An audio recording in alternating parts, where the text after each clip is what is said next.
We will call this meeting to order for the Select Water Committee on Tuesday, November 14th, 2024. Donna, would you please call the roll? Senator Ellis, Excused? Senator Grew, Here. He's online. We just can't see him. Oh, Senator Hicks, Excused? Senator Kolb, present. Senator Larson, Here. Representative Conrad, Excuse. Representative Crago, Here. Representative Larson, Here. Representative Nyman, Here. Representative Yen, Here. Vice Chair Summers, Here. Chairwoman Steinmetz. Here. Madam Chair, you have a quorum. Thank you, Eve. I apologize. I thought Donna was doing that, so thank you for that. Committee, we will have an opening pledge of allegiance, and I would ask Representative Nyman if he will lead us in a prayer after the pledge.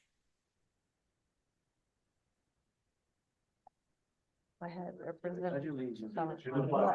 Of the United States of America, and to the republic for which it stands, one nation under God, indivisible, with liberty and justice for all.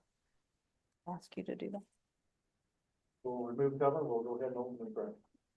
Our gracious Heavenly Father, we are thankful to be able to assemble this morning to do the business of the state of Wyoming regarding water and the affairs thereof.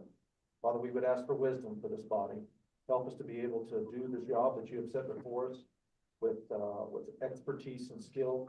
Help us to be able to understand the situation that are faced in each one of these pieces of legislation and any business that comes before this group today, and help us to do a job that honors you and honors most of all the people of the state of Wyoming.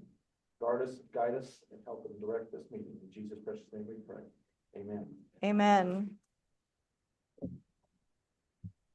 All right, with that, we will get started. We have two topics for our consideration today, forest health and Prele Dam. Vice Chairman Summers, do you have any remarks this morning as we get started? No remarks. So with that, we'll go into our topic of forest health. This morning I sent you all, and it is posted online, two documents. The 2003 General Session Enrolled Joint Resolution on declaring a federal forest emergency and the increased water yield off national forest lands. So if David would come forward, he will be taking us through our working draft, but before we do, I just wanted to look at those two documents to frame our debate a little bit as far as what we're dealing with. We know our good state forester is here, and we know what a horrible fire season we have had this year.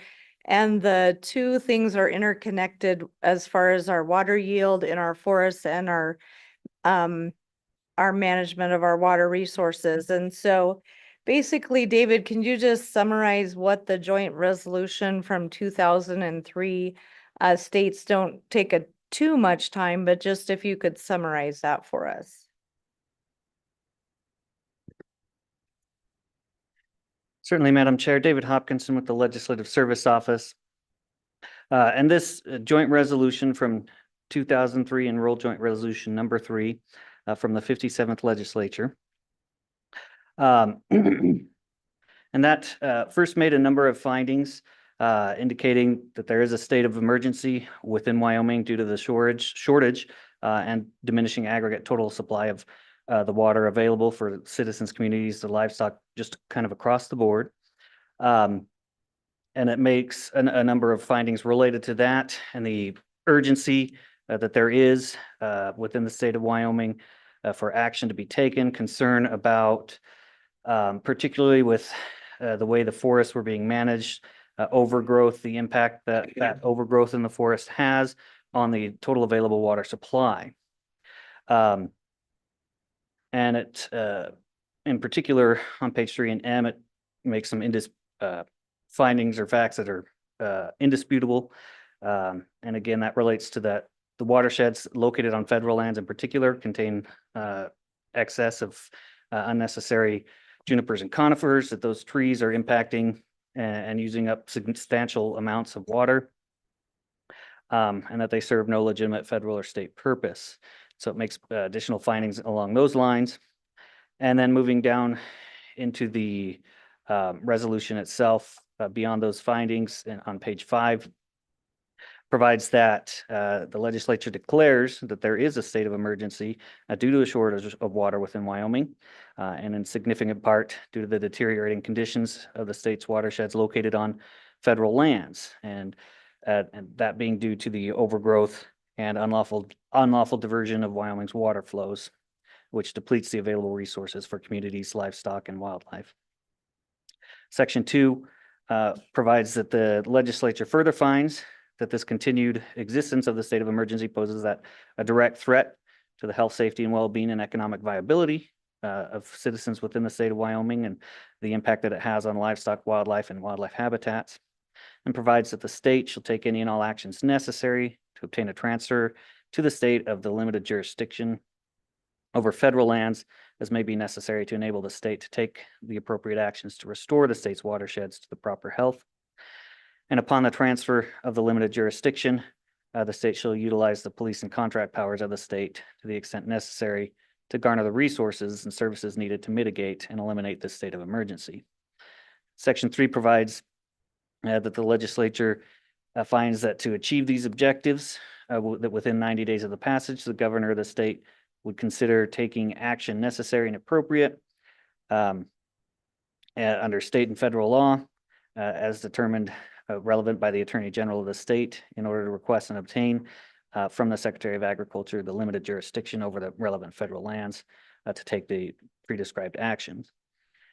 And to include within the application to the United States Secretary of Agriculture for the transfer of the limited jurisdiction and express provision that acceptance to Wyoming of that limited jurisdiction would be conditioned on Wyoming's receipt of sufficient federal funds determined by Wyoming to be necessary to enable the state to perform the necessary actions for the mitigation. The legislature then further finds that in the event that the limited jurisdiction coupled with the necessary federal funds are not made available within 180 days from the date of the resolution, the governor shall direct the Attorney General, the Wyoming Attorney General, to consider the preparation and filing of a lawsuit to obtain a judicial declaration of Wyoming's lawful right to those water flows and watersheds on the federal lands within the state, obtain a judicial declaration of the impairment of the state's rights to water flows originating on federal lands as a foreseeable consequence of the excessive and unjustifiable forest growth, and compel the United States and the Secretary of Agriculture and the Forest Service to take the actions necessary as may be determined by the court to be appropriate and lawful to mitigate that state of emergency. And then Section 5 provides that the Secretary of State of Wyoming would transmit those copies to the President of the United States, President of the Senate, and the Speaker of the House of Representatives, and of the United States Secretary of Agriculture and the Secretary of Interior. Thank you, David. We appreciate you summarizing that for us today on this windy morning in Casper. And with that, do we have the PowerPoint available? If you could bring up page 4 of the PowerPoint.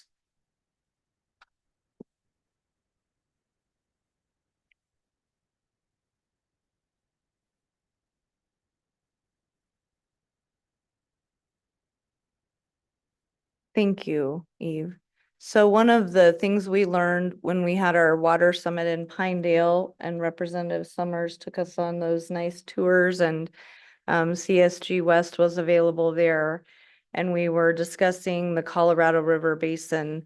One of the things that we recognized or were introduced to was the fact that our biggest reservoir is our snowpack out in our forests and our mountainous areas in the western United States and Canada. We depend on snow for most of our water, and they have essentially served as reservoirs for us as they melt, and we're able to utilize that water and put it to beneficial use.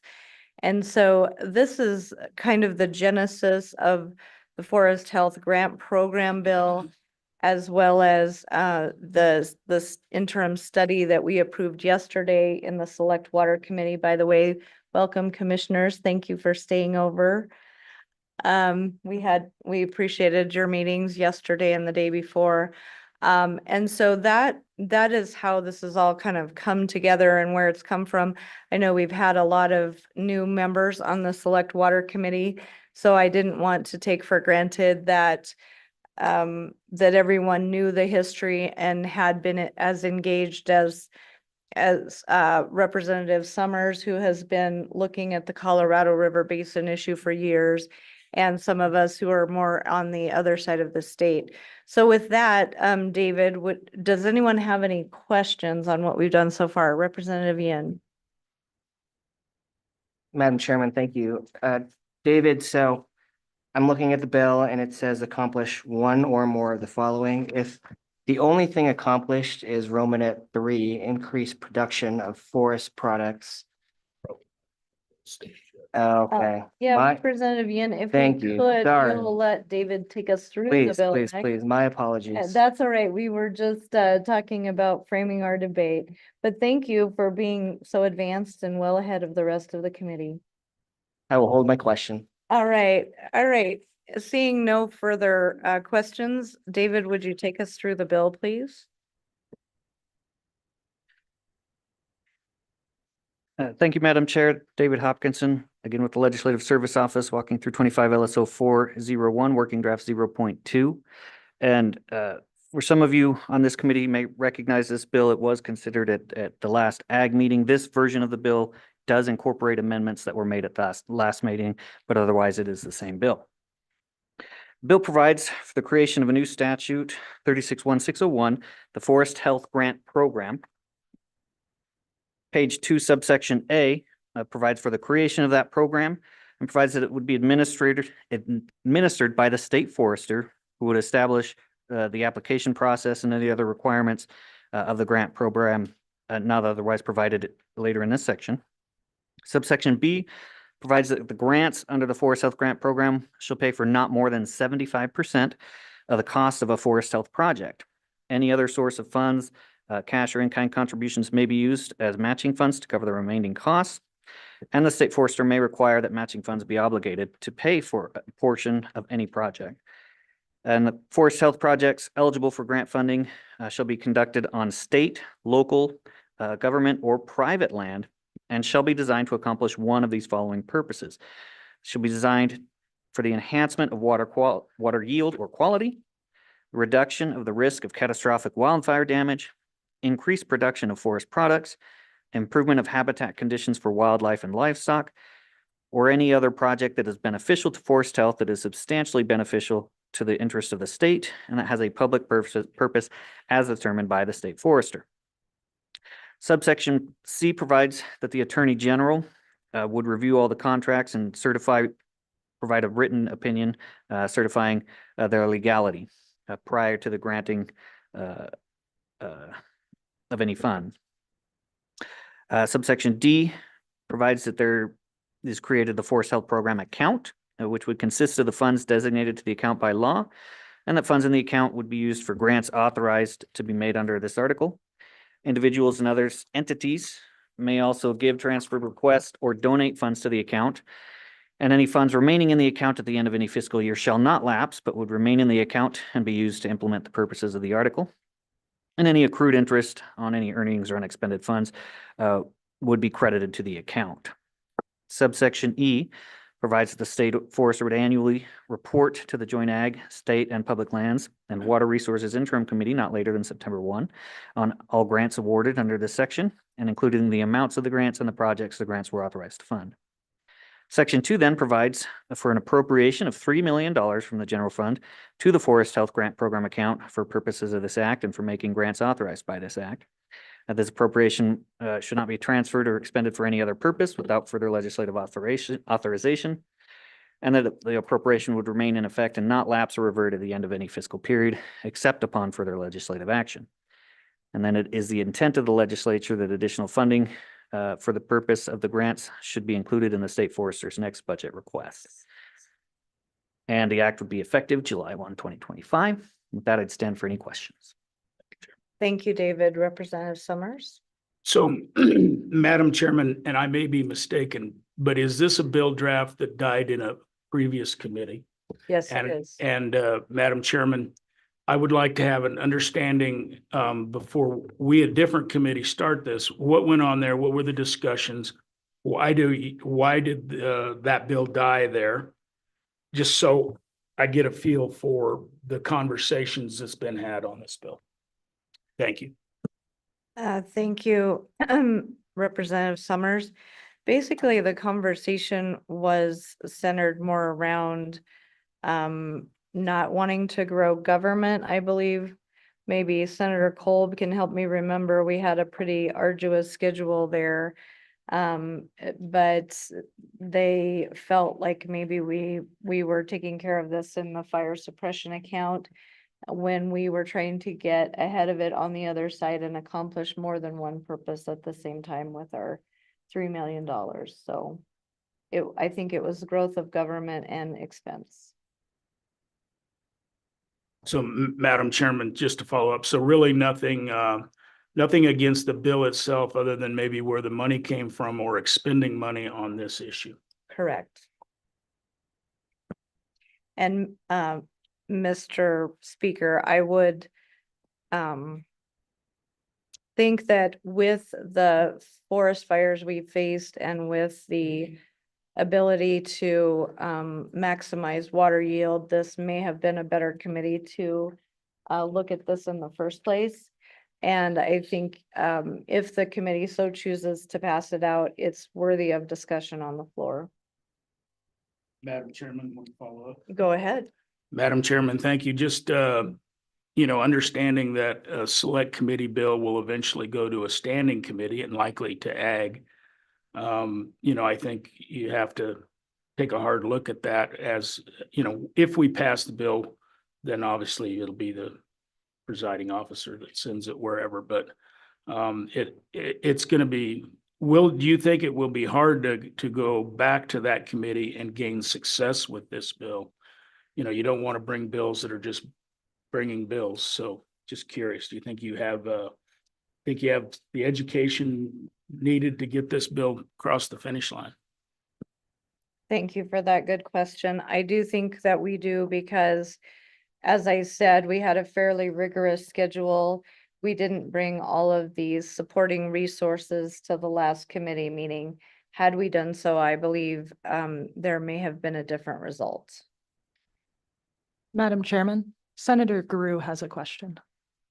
Senator Guru. Thank you, Madam Chair. Appreciate it. And actually, the speaker just asked part of my questions, but can I ask David a question to go back to the resolution that you read and summarized very well? Thank you. But that resolution was from 2003. What was its history? Did it pass in 2003? Was it agreed to and sent to our federal partners, or what was the genesis of that? That's my first question. Go ahead, David.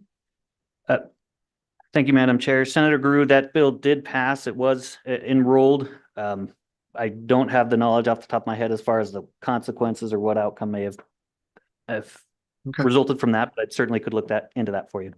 Senator No. Guru will look into that and try to get that information emailed to us if we could, David. Did you have a follow-up? No, for now, that's good on that one. I just wanted to understand. I do have, Madam Chairman, you can help me with this one. So then the bill that we're looking at right here, it didn't pass in ag. And when did that occur? Was that was earlier this interim, I take it? It was at our last agriculture committee meeting. Okay. Thank you, Madam Chair. And I don't have that vote handy. We have joint rules in our committee meeting that we have to have a majority of both houses. I believe it passed the Senate. No, it didn't. That's the House, not the Senate. Okay. Oh, Representative Crago, I forgot you were down there. Do you remember a little more of this than I do? Go ahead if you do. Madam Chairman, I don't have anything to add. I think you've, explained kind of what happened. I think there was some, the size of government obviously was one of the discussions. I think there was also some concerns about who's making the decision on who gets the grants, et cetera. I think there was just several questions that came up during the meeting. And so, I was actually in support of it. And like I said, I think it passed the House, but not the Senate as it turned out that day. Thank you, Representative, for having a better memory than I do. Representative Yin. Madam Chairman, hopefully I am awake now.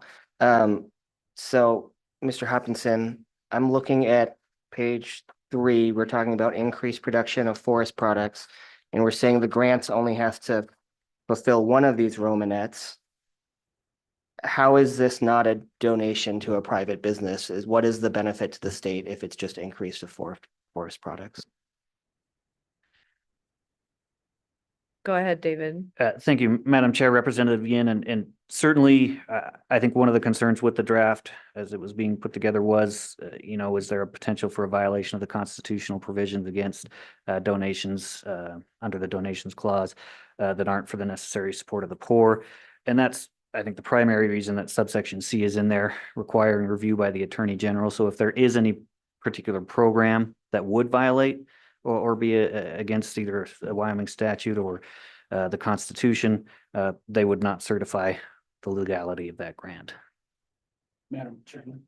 Go ahead. Do you have a No. follow-up, Representative? Okay. Representative Summers. So, Madam Chairman, I know that, that we have a few forest collaboratives around the state. And certainly I could see where these grants could be used to help those forest collaboratives, which may be that it's going to be permitting of trees for, for production, but the public benefit, when we do that now, we aid in that process now. And I think the public benefit obviously is the larger issue of supporting forest health. And in this case, supporting basically trying to get more water. So I think it's pretty easy. I mean, if we were just going out as a state and handing over some kind of trees to, I just don't think there's an issue there with the Constitution. Thank you for that, Representative. Representative Prego. Thanks, Madam Chairman. I was just going to chime in a little bit because this was one of our discussions that day, and we amended those provisions because the language on increasing production of forest products was different. And so we changed that. It actually talked about the forest industry. And so we took that out because there was that concern. Are we just doing this to help a particular industry? And the answer was no one thought we were trying to do that. So we changed that language. And then the part about the Attorney General got stuck into just to make clear that that was our intent. So I think everybody else, on the Ag Committee was worried about that too. So that's why we made those amendments. Thank you, Representative. All right. Are there any further questions for David? Seeing none, you're off the hot seat for now, and we'll welcome up the State Forester. And let's see if she has any comments or if we have any questions for her on the bill. Welcome. Thank you. Good morning, Madam Chairman, committee members. My name is Kelly Norris, and I'm the Wyoming State Forester. Thank you for inviting me today to speak on this bill that Senator Hicks sponsored. It's the Forest Health Grant Program Draft Bill. Wyoming is considered a headwater state, as our forests hold the headwaters of the Colorado, of the Missouri, and the Columbia rivers, as well as the headwaters to the Great Salt Lake. Protecting and restoring the source of Wyoming's water is an increasingly urgent priority, hence the 2003 bill, for Wyoming citizens, our agriculture, wildlife, and recreation.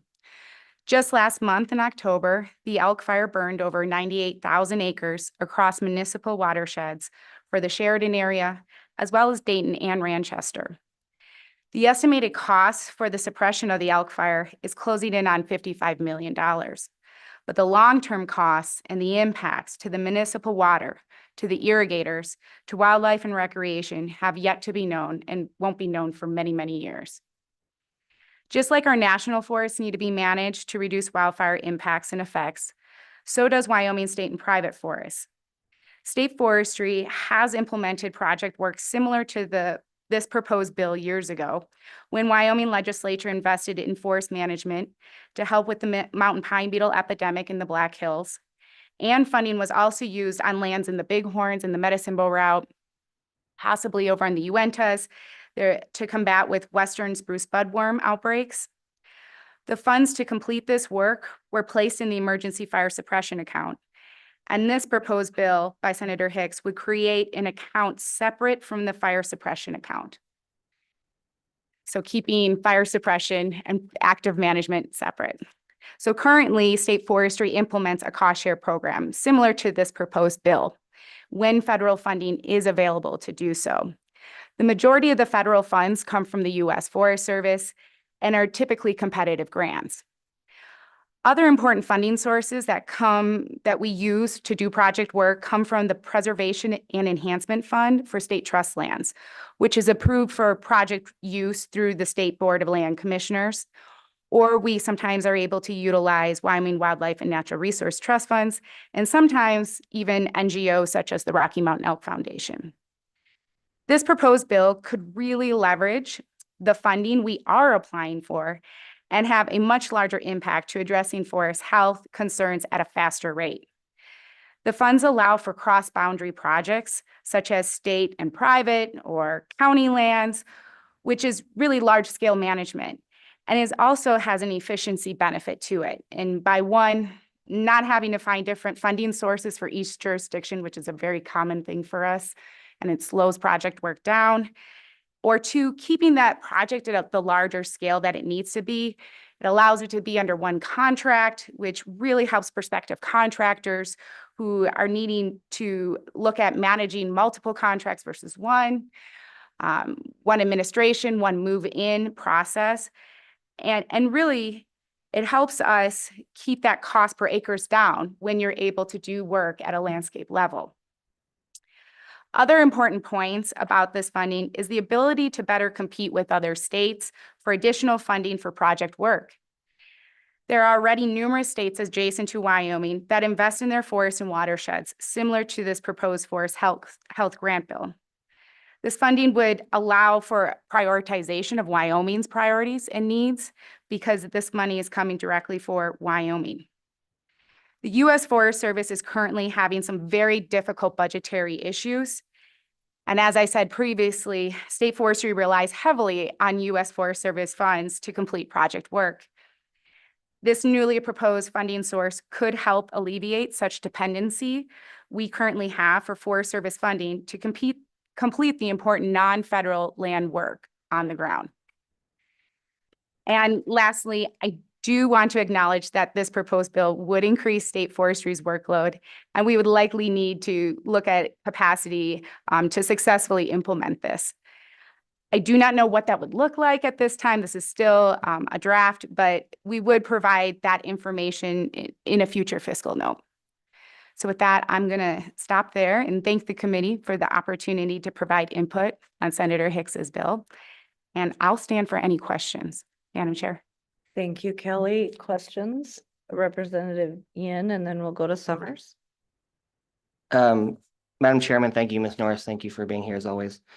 So I'm going to harp on this section again. We have the escape Romanet 5, basically that gives you the authority of deciding whether a project is beneficial for the forest. So I don't understand why this bill would only require one. So if you only require number 3 by itself, that's a business that hasn't necessarily justified a beneficial use to the forest. Why should we give them money? Go ahead, if you can answer that. Madam Chair, Representative, that's actually a really good question. When we first saw this as State Forestry and reviewed it, one of the thoughts I had was Do we have two of these have to meet, right? Two of these areas. And in discussions, that could come out in the rules themselves. What your concerns. This is the bill, and then there will be rules that follow, just like our emergency fire suppression account. And in those rules, I think we would be definitely addressing your concern there, versus putting it in the bill itself. One of the thoughts was having at least two, or any project that could hit every single one of these items would obviously lean to the highest, most competitive, right? And so that's how we would most likely set up that whole account and that rule process. I hope that helps answer your concern. All right, Representative we'll go to Summers and then we'll go on down the table. Go ahead. Madam Chairman, thank you. So I found it interesting that you mentioned that you might need to have a fiscal note and more money, since currently you're doing the same work with under the current pot of money. And so why would you need additional dollars for your agency when you already administer similar programs through the fire suppression account? Go ahead. Thank you, Madam Chair. And I'll be a little clearer. It's not fiscal money, it'd be fiscal capacity, possibly looking at additional workforce. All right. Who's next? Senator Larson, did you have your hand up? Madam Chairman, thank you. Go I ahead. think my question was answered. I wondered if there was going to need to be more people to do the job. All right. Representative Nyman, were you next? Yes, thank you, Madam Chairman. And that is, that was my question as well, some cost to implement, but also too, we currently have NRCS programs that are working with private landowners in order to do thinning projects and stuff like that. And there is a mitigation cost that is taken up by these. How would this interact with that? I mean, we're already doing some of these processes now, and you're talking about even more on private property. What would that relationship look like, and what would it develop into? Go ahead. Thank you, Madam Chairman. Representative, that is another really great question, actually. You are correct. The NRCS does have a certain amount of funding under the EQIP to do similar type of work. Again, that type of work is meeting the requirements of EQIP. This would be much more focused on water yield, water quality, water issues, as well as forest health. I think this would leverage substantial amount of work. A lot of those cost shares have not been updated to the actual cost of work for many, many years. They also only have a certain amount of money for Wyoming, and in your neck of the woods, it is utilized heavily. In other areas of the state, it isn't, and a lot of that is because there is such efficiency in the Black Hills utilizing that EQIP funding. This would be another way, another avenue, but it wouldn't just be for private lands. This funding source is for all state, so it wouldn't be just state trust lands. It could be game and fish lands. It could be state parks lands, looking at, for example, Keyhole. And they would be looking at it at a cross-boundary aspect. And so EQIP or any NRCS could definitely help. It could help make that project larger. It could help make it more competitive for other work. It wouldn't necessarily take away from anything. Go ahead. So then, I mean, maybe correct me if I'm wrong, but we'd be paying ourselves to take care of our own resources? Go ahead. Madam Chair, you would be investing in taking care of Wyoming's watersheds and resources. All right. Is there Senator Cole? Yeah, thank you, Madam Chair.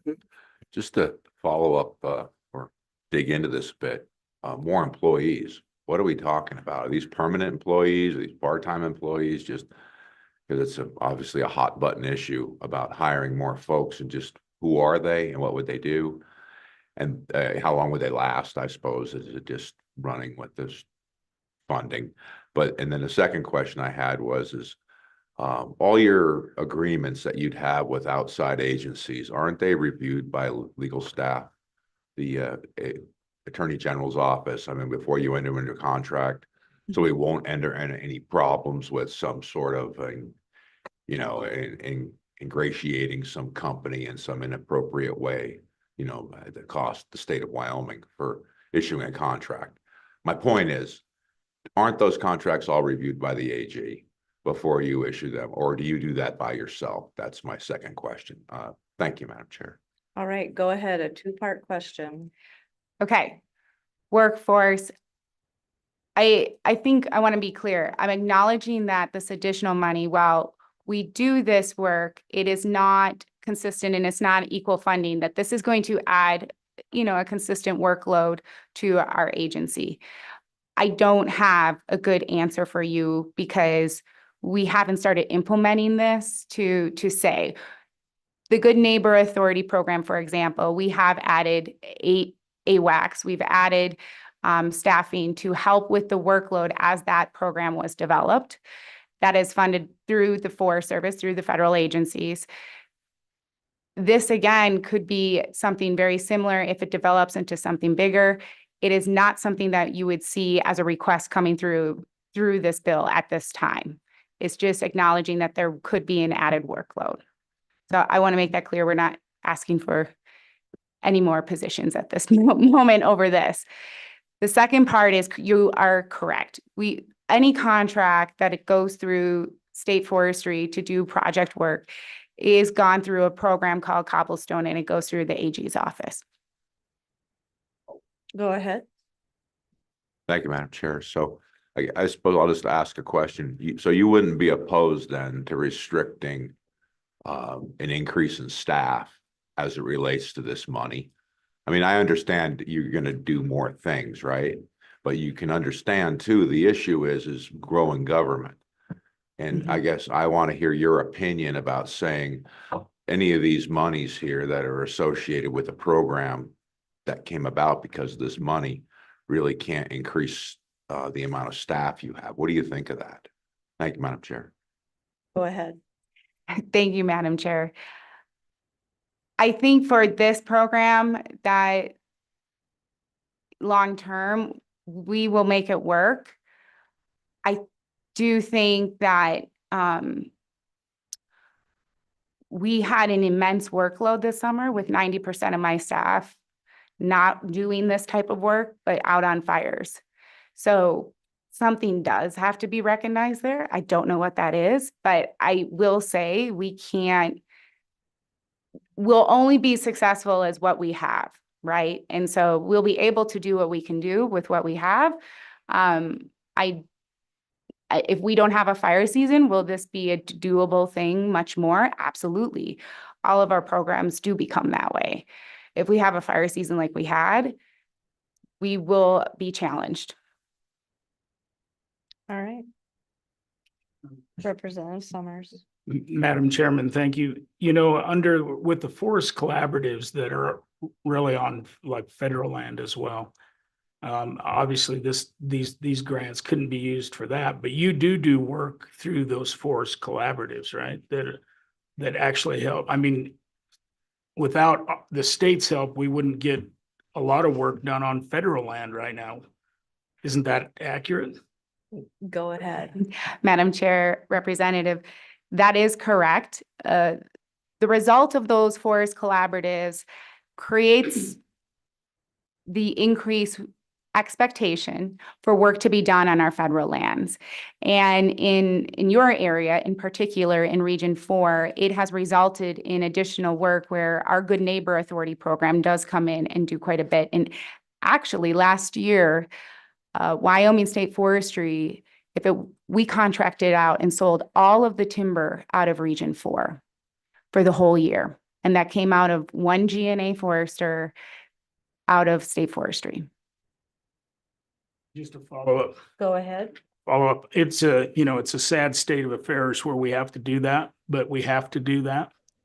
And so I'm not as worried about these grants. Maybe that'll just give you the opportunity to have more staff, but certainly those forest collaboratives and anything that the state forester can do to get more wood products out of the national forest is a benefit. So thank you for your work. All right, thank you, Representative Summers. Madam Any Chair. further questions? Go Madam ahead. Chair? Senator Grude. Oh, Senator Guru, we were so busy in the room. I didn't even look at your hand raised. Go ahead. Absolutely no problem, Madam Chair. I appreciate it. Thank you. And Forrester Norris, thank you so much for your presentation. But based on that, I mean, first, I guess I'd say I'm in favor of the concept. Don't get me wrong, but I do, it sounds like just from the tenor of the questions that led up to me here, I think this cost question is going to keep coming up. And so if we want this bill to pass, I guess what I would say is we're going to need to get something from you when you talk about maybe needing some more resources to administer such a program. I think it might help alleviate a lot of the fears if we that I'm hearing is that if we had some kind of the old JAC one pager on what those costs may be. So once a price tag is put on it, even a vague one, I think that may help allay people's fears about what it does, because that was kind of my question too. How much would it cost to administer such a program? So just something that we could just kind of hang our hat on to say, look, yeah, it may grow government, but a little bit, but here's the benefits over here, and that's maybe a way to tackle that problem, I guess it'd be. Wouldn't you agree? Thank you, Senator Guru. Ms. Norris? Madam Chair, Senator, I appreciate that. And you're right. What's the benefit, right? When we do forest management, we do see the impacts. We do see the decreased costs in fire suppression. It is something we saw just, for example, on the elk fire just this last fall. State trust lands were located in the area of this fire. Previously, about, I'm thinking of how old's my son, 8 years ago, there was timber sales cut, aspen enhancement work done with Game and Fish, with the Forest Service, and we're talking hundreds of acres of aspen enhancement work, multiple clear cuts in the area, and that is where the elk fire stopped, right? Through the investment of funds and time, where we increased forest products, where we increased habitat, decreased the wildfire risk. That in itself, by catching it there, not only did we save the 2 leased cabins on that parcel of state trust lands, we saved a substantial amount of money spending from tankers to seats to the graders and all the other things where we had to go and spend in all the other areas that weren't managed in the same way. And so I do think you're absolutely right. I do think there is a massive benefit when we invest in these lands and reduce the costs that it's going to take to put these fires out at the time. And then there's the added cost that I still can't even tell you, which is the post-fire, the effects that will happen after these weather events, what's going to happen to our irrigators, what's going to happen to our municipal water as these lands continue to go through what's going to happen with water and erosion. Yeah. And if I follow up, Madam Chair? Go ahead. Do you have a follow-up? Go ahead. Yes. Thank you, Madam Chair. And I do. That's exactly the type of information, or at least a package of information that may be able to bridge that gap. Or what we're hearing about the desire not to grow government, but also the benefits of this program. Just a follow-up question is, and you were talking about the elk fire and $55 million to fight it and all that. How many rough, and this ballpark it for me, what was the percentage of that elk fire that was on federal U.S. forest land, and what was the percentage on private or state land? Go ahead. Madam Chair, I know that by heart because I participated in that cost share. And it is 38% was on state and private lands. We had 4 fire districts involved in that. We had city land shared in a city municipal watershed. We had, I think, Dayton and Tongue River lands in there. So that was about 38%. And then that would put you at 62% federal lands. Now, I think it was like 60% was Forest Service and then 2% BLM. Okay, and thank you for that, and thank you for measuring time by the age of your kids. I do that too. So I just wanted to appreciate that. I think a lot of us do. Well, I was like, I set that up pregnant. So I was thinking about that in general, like when I was pregnant, laid this out. How many years ago was that? All right, Thank you. Senator Thank you, Drew, Madam have Chair. we taken care of? All right, thank you very much. All right, and I do think a cost benefit analysis, what you could come up with would be good for us because we are seeing all too well and don't even know the full extent of the cost of this fire season to the state of Wyoming. We do know that as the bills come in, we're a little bit in the hole right now. And so this will obviously be a large topic of discussion at our next legislative session. Representative Nyman. Thank you, Madam Chairman. Just one quick question, Ms. Norris, and I appreciate your testimony. I thank you for coming here today and helping us better understand what you're dealing with. What, do you have any other programs through the state of Wyoming in regards to forest management, like what the NRCS does? And how do you fund those? Are a percentage of your timber sales? I know we've cited on section C here in an effort to try to make sure that we're not, getting a foul of the Constitution, but what is the system by which you guys are funding maybe some of those programs if they're available? And is a percentage or do you look at a percentage of your timber sales on our state lands to be able to fund some of these different programs, increasing maybe your ability to take a little bit more dollars or demand a little bit more? I have a school section and they come and they look at it and they're going to offer it for sale, I think, eventually.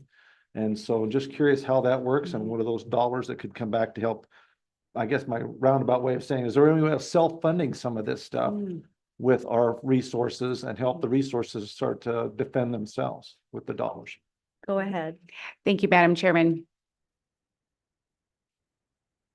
No, because the funding that comes from the school trust for the Timber Valley goes to the school trust. And so that is the school trust. State Forestry is hired for the employees to manage, the timbered lands. And we also provide other avenues. So some of the other work we're doing on private lands, like you suggested, those are funded through Forest Service, state and private funds when we have the stewardship plans and things like that through state forestry. Again, there's some concern on where we're going to be at with the Forest Service on some of those federal funds. We do quite a substantial amount of fuels work that is completed through different competitive grants. Those are all through the Forest Service as well, federal funds. So we do very similar work like you suggested. They're done and held through competitive grants.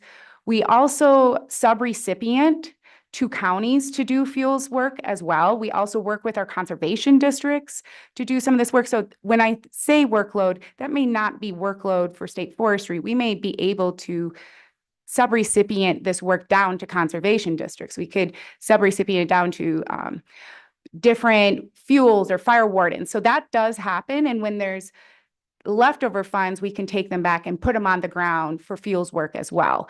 So to answer your question, in the majority of the work that we are doing, when there's a cost to it, is being done through federal funds. If it's on state trust lands and we're doing thinning work or forest health work, that we do get approved for the trust and preservation account through the state land board, a commissioner. So we'll take a project forward, they will approve that. Many times we match those funds with federal funds to make the project go larger, go longer. If we're going to go into an area, let's go larger. So we'll use those federal funds to help with the state trust funds. And this would be very similar, taking these funds and then adding federal funds or adding additional funds to make those projects go farther. And then when it comes to other work that we have done, we'll partner with Wyoming Game and Fish, we'll partner with conservation districts, we'll apply for different grants such as Joint Chiefs. There's been a couple joint chiefs. One was the Buffalo Municipal Watershed. We've had a couple down in the Medbo. We had one in the Black Hills. I think there's a joint chiefs application in right now for the BT Shoshone. And that money is split between the Forest Service and the NRCS. And then that additional money we can leverage, but many times when we receive some of that work, State Forestry provides in kind, right? Through our staff and through our time to get those projects leveraged and move forward too. Are you good? All right. Any further questions? Senator Cole? Yeah, thank you, Madam Chairman. You know, Kelly, I was looking into the possibility of you increasing staff. So I'm looking at this bill and I don't really see where it explicitly gives you authority to increase staff. So could you answer this question? It's probably a dumb question. I remember what they told me in school, but the question I have is you just can't willy-nilly increase FTEs, No any of way. these positions. You have a set number of folks that you're authorized to have, and you just can't change that because of this bill. I mean, that's really my question. Am I reading this wrong? What do you think? What's your opinion? Go Thank you. ahead. Senator Cole, thank you for the question. You are absolutely correct. What my thought would be this, and that's why I can tell you, I don't know if we would need more employees at this time, right? If we were to go to implement this, you would have to see me back in a budget session with an exception request for more staff. And so this bill does not provide me any authority the way it is written to increase staff. All right, follow up. Go ahead. Yeah, Kelly, on that note, yeah, I lost my train of thought, but well, I guess I'm going to stop that question because I forgot what I was going to say. Okay. So, Senator Cole, maybe I could help you out there. Basically, that's how the budget process works. The Appropriations Committee will authorize a certain level of staffing and the agency would have to come back and be authorized for more FTE if that, or even AWAC at will employees. And so it's not like we're taking our hand off the wheel, but go ahead. I padded for you there. well, thank you, but that wasn't the question I was going to ask. So I did remember. You brought up fire suppression and the unknown about fires. My point is this, is that an act of God or fires, whatever happens, you know, I would never hold anyone responsible for that. We have to deal with it as it comes.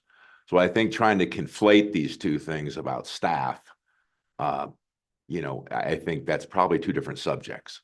So I think we don't know what's going to happen with fire suppression. We don't know what you're going to do, right? So I think the thing we're talking about here is something totally different. I mean, I understand staffing is going to be stretched, but we can't go into the unknown, right? Would you agree that, I mean, they are two separate things? Fires and what we're doing here with this bill proposal. Thank you, ma'am. All right, go ahead if you can answer that one. Thank you, Madam Chair. Thank you, Senator. Yeah, yes. So staffing to needs for this type of project work is different than fire suppression, right? Right now, all of our staff also do fire suppression. So we get like a huge bang for our buck. We're not just hiring firefighters, we're hiring, you know, I have a shop mechanic who was out on fire all summer long, right? Helping. So that's how state forestry has been set up.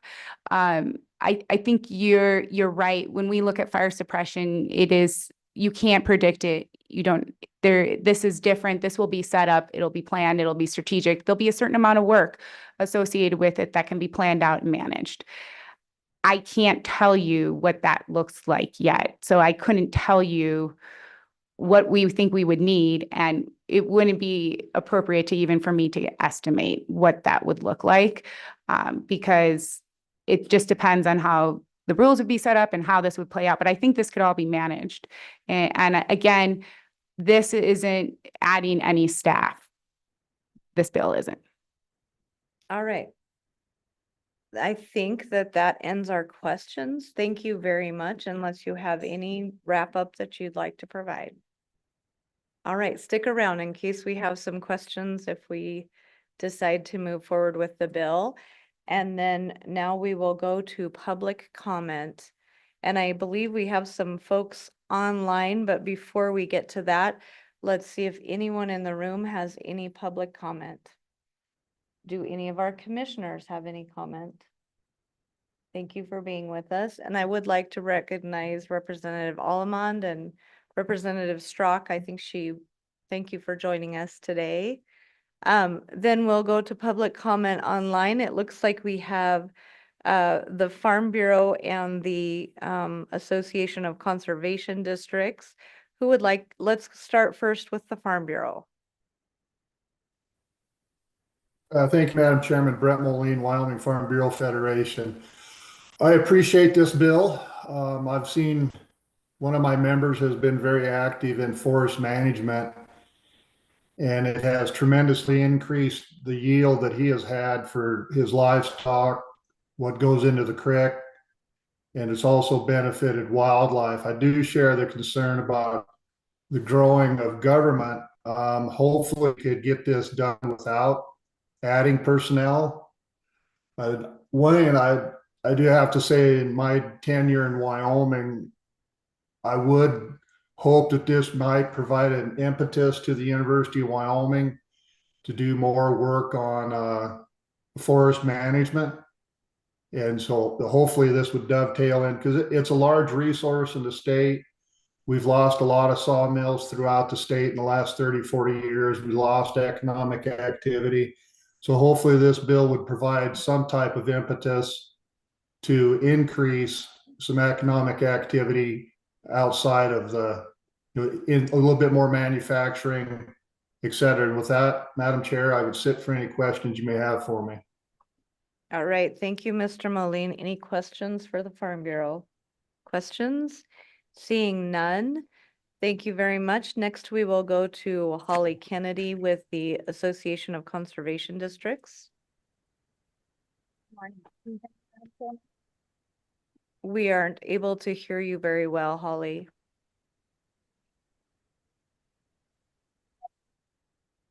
No, it's worse. I read your lips. Can you hear me now? Yes, that Okay. should do. Great. Thank you so much for the opportunity to join remotely today. Unfortunately, some obligations kept me in southeastern Wyoming. Again, just for the record, Holly Kennedy with Wyoming Association of Conservation Districts, here today representing our 34 individual conservation districts across the state of Wyoming. We are very excited about this bill and the possibilities that it brings to the table. As you all well know, we are champions in the arena of proactive management, and especially when it comes to proactive management within our forest system. And so we are excited about what this bill could bring for the state in that space.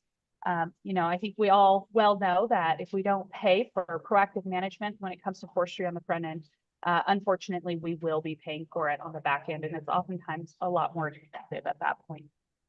This is a great opportunity for some of our conservation districts to get some good work on the ground, if you will.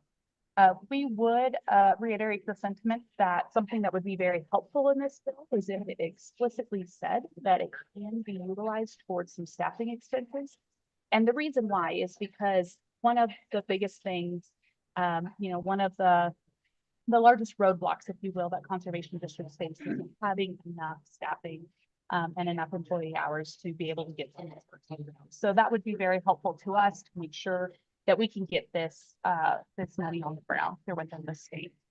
And with that, I would stand for any questions. All right, are there any questions for Ms. Kennedy? Seeing none, you got off easy today. Thank you very much. Thank you, Madam Chair. It looks like, yes, thank you very much. It looks like there's another person online, Carrie Agian. Is she wanting to provide testimony? Madam Chair, she is currently not online. Okay, thank you, Eve. All right, one last chance for any testimony in the room. Testimony in the room, seeing none, public comment is closed. Committee, what is your pleasure? Chairman, I'll move the bill for discussion. Moved by Representative Summers. Do I have a second by Senator Kolb? Are there any amendments on the bill? First, can we have a discussion? We can have a general discussion. We usually do that after amendments, but go ahead. Madam Chairman, I just had a question, and I should have asked it of the state forester. But when this bill was talked about in ag, was it talked about strictly as it relates to state and private lands? Or was the topic of federal lands brought up? And really in my area where our county's 80% federal lands, most of the work being done is going to be done on federal lands. And even though we would really like it if the federal government did all of their projects and did them well, the truth is these collaboratives and the fact that the state helps has made a big difference in actually getting wood products out of the national forest. So I was wondering when you talked about this bill in ag, did you talk about federal lands as well, or was it always just state private lands? Mr. Co-Chairman, I don't remember us talking about federal lands at all. Kelly, do you have any input on that?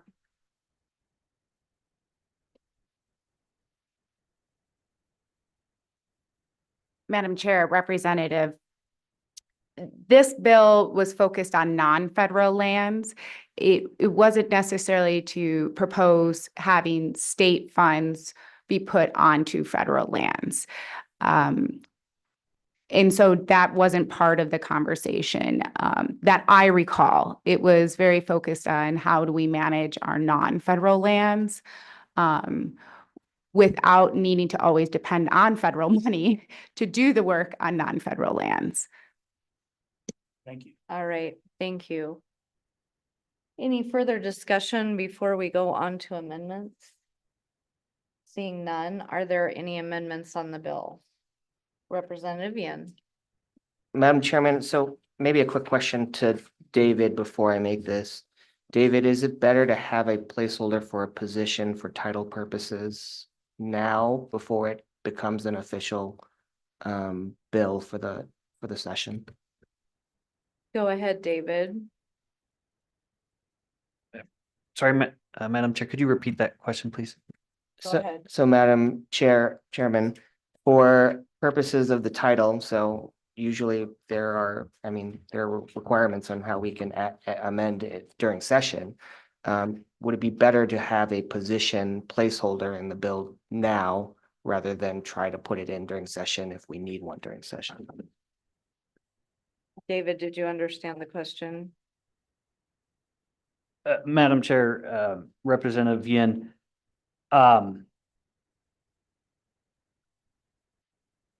if the intent is or would be to add a position, it would be better to have that in going into session just from that perspective. So if you wanted a placeholder or something like that, that could be put into it. Ultimately, those questions come down to the body, of course, and so that's where I'd leave that. Thank you, David. Go ahead, Representative. So, Madam Chairman, over my time, I've seen several bills that eventually get a fiscal impact that's put in by. So you generate a bill as a legislator, and then an agency puts a fiscal impact into it, and then ultimately appropriations decides, well, should we add in a position or not based upon the fiscal impact and based upon whether they want to. But I don't think it's necessary in the title because I've seen it done many times where if it was determined during session that the fiscal impact was great enough to add in more personnel, it can be done at that. All right, thank you, Representative Summers. Representative Yen, back to you. Mr. Chairman, then I won't make that amendment. I'll hold off. I have another amendment, but I'll hold off if there's anyone else. All right, Senator Cole. Yeah, thank you, Madam Chairman. I would propose an amendment that would add a sunset date. And with that, if it was appropriate, that Kelly would come up and maybe explain what she thinks is enough time to implement this. I was thinking in my proposed amendment that it would be July 1 of 2028 as a sunset. And that would give us time to review the impacts of this and to see what it's done. I'm not set in stone on that, but that's my proposed amendment. Madam Chair, and I'll leave it up to you how to proceed further if you want to just. All right, take do I a have vote a on second before it's been moved by Kolb, seconded by Nyman. Yes. And then do you want to hear from Kelly on that, Senator Kolb? it? Madam Chairman, I would.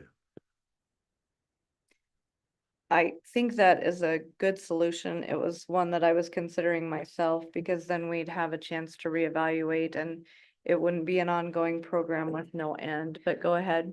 Madam Chair, Senator, I actually think that's a great idea because you're right. I think this is a brand new program and we probably do need to evaluate what we've been funding, the impacts of that, probably answer some of the questions what Representative Nyman has gotten into. How much are we leveraging other programs? We'll be able to have a better answer once we start implementing the program itself. I think that we could provide you to make a better decision on some of these other questions. All right, and I have a further follow-up question on that. Is 2028 soon enough? Because by the time you stand up a program, you know what, we might just be getting it started. If we approve it this legislative session, that's 2025. It is July 1st of 2028, 3 years, basically, give or take a little. Is that enough time? Madam Chairman, thank you for that question. I would recommend maybe 5 years as a good maybe solution to that, to allow, because we'll have to probably create rules. We'll have to get certain things put into place. So you are probably right. The first year will take a little bit. So I'm trying to figure out what would make the most sense. Go ahead, Senator Kolb, then Summers. Thank you, Madam Chair. So 2029, I realize that's not 5 years, but at the speed of government, would that be something you think you could work with? That's my question. Madam Chair, Senator, yes. Okay, all right. Thank you, Representative Summers. Madam Chairman, if you look on section D, it basically says, that other funds can be brought into this account. Grants, givens, transfer, bequest. I think my suggestion, if you want to go with a kind of a sunset, is to just revert any leftover money at a certain date. And then you still have the program in place. So any of those $3 million of the general fund that is not used by a certain date. But if you really do want to create an account that people are going to give money to, you don't want to end the program on a certain date and have people's money in a fund. So I think either you want to get rid of the fact that people can put money into the fund. Well, I guess they could just recognize that all money. Yeah, I just think it makes it more unclear. I think if you want to revert that money from the general fund, which would say, basically you'd have and then at a certain time have a review of the program. I think that's a good deal, but I do worry about if you really want other entities to grant money into this program, you don't want to just sunset the program. You'll never get any money outside of the state into the program. Representative Summers, would that then revert the private money back into the state account? Madam Chairman, it's the $3 million general fund. You could just say, after a certain date and time, if there's any money left from the 3 million general fund, it reverts back to the general fund. And then at that whatever date you have, then you can have a review of the program. Just saying at such and such a date, the Ag Committee or the Select Water Committee will review this program and determine if it should continue. That's just a suggestion. Okay, well, let's get back to the amendment. Senator Kolb. So I'd wish to I propose a friendly amendment to my second that we change the sunset date to 2029. All right, is the second good with that? Yep. Okay, so everyone's clear. The sunset date would be July 1st, 2029. Is there any further discussion on the amendment? Discussion on the amendment, seeing none. All those in favor of the amendment, please say aye. Aye. Opposed, no. That amendment has been adopted. We're back on the bill. Are there any further amendments to the bill? Madam Chair. Representative Yen. Madam Chairman, on page 3, line 4, I move to strike that line, increase production of forest products. I think as long as the forest products are beneficial to the forest and the state, I don't see it being a problem of it getting funded. But I do worry if that's the only thing, even if they fix it in rules, I don't think we need it in statute. So that's the motion. All right, is there a second to that amendment? A second to the amendment? Seeing none, that amendment has failed. Are there any further amendments to the bill? Senator Drew has his hand up. Madam Ah, Chair. Senator Garu, were you seconding that amendment? I'm sorry. Yes, Madam Chair. Okay, so that amendment has been seconded. Discussion on the amendment, Representative Yen. Madam Chair, again, the concern is the constitutional one. I like passing constitutional bills. I think, again, there are plenty of forestry programs that are beneficial to the state and beneficial to the forest. But if it's solely giving a grant just to increase production of a forestry product, that by itself doesn't meet the criteria, and we shouldn't have it as a criteria. We should have criteria that benefit the state. And so if someone has a program that manages the forest, that benefits the forest, it'll be approved. I think it would fit the criteria. It just, that alone isn't constitutional. So that's my amendment. All right, any further discussion on the amendment? Okay, Senator Kolb. Yeah, thank you, Madam Chair. Yeah, I'll be against this amendment. As testified to, the AG goes through these contracts and verifies there is in fact no unconstitutionality to said contract. So I don't see the pitfall, so I'll be against this amendment. Thank you, Madam Chair. All right. Seeing discussion is closed, all those in favor of the amendment, please say aye. Opposed, no. No. That amendment has failed. We're back on the bill. Are there any further amendments? Senator Kolb. Thank you, Madam Chair. To kind of go down the idea of reversion of said funds if we needed to, I would propose an amendment if up for discussion, of course, but any funds that were contributed by a outside entity to the state of Wyoming for the purposes of this bill, would those monies revert back to said folks that contributed them? All right, did everyone hear that amendment? Do I have a second? Second. It's been moved by Kolb, seconded by Nyman. Discussion on the amendment. Is there any discussion on the amendment? I would ask staff one thing. With the sunset date, the funds from the general fund would automatically revert. We wouldn't need language in there to say that those revert as well, would we? Madam Chair, I think with the sunset, I do think best practices would suggest that we clarify what should happen with the funds at the sunset date. I think if we don't put anything in there that yes, that they would revert to the general fund. But if we are going to add language specifying outside funds revert, it may make sense to include language specifying the state funds revert to, or the general funds revert to the general fund. These outside funds would revert to whatever entity provided them. So that would make sense to me. Senator Kolb, would you consider that a friendly amendment to your amendment? Madam Chair, absolutely. And the second? Yes, Madam Chairman. All right. So does everyone understand the amendment now that the private funds would revert back to the donating individual and the funds from the state would revert to the general fund? Any discussion? Steve, go ahead. So I'm just struggling with this one a little bit because most of those funds are going to be donated for a specific purpose, right? They're not just putting money into the fund.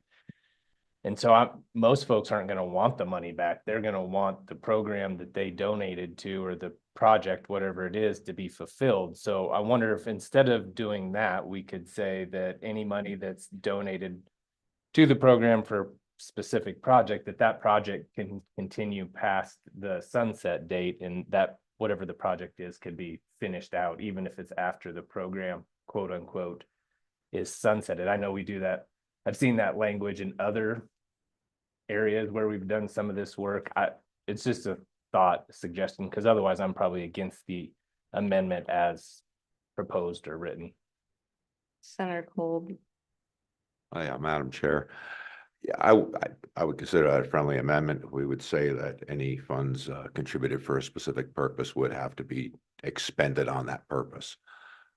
So that whatever that would amount to the contribution. So I consider it a friendly amendment. So, Representative Krigo, would you like the language to say, shall be expended for that purpose or revert back to the donating entity, or do you just want it to be utilized for the purpose?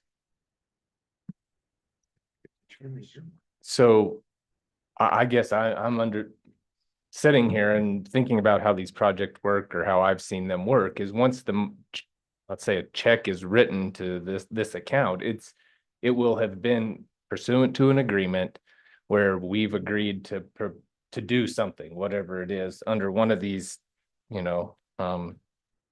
activities we're talking about within the bill.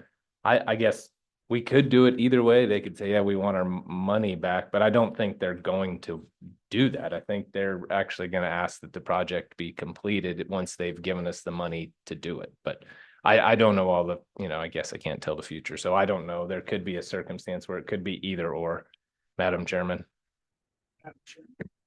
Representative Summers. Madam Chairman, one solution is that in your, basically in your sunset clause, you could just sunset saying no project shall be permitted after that date.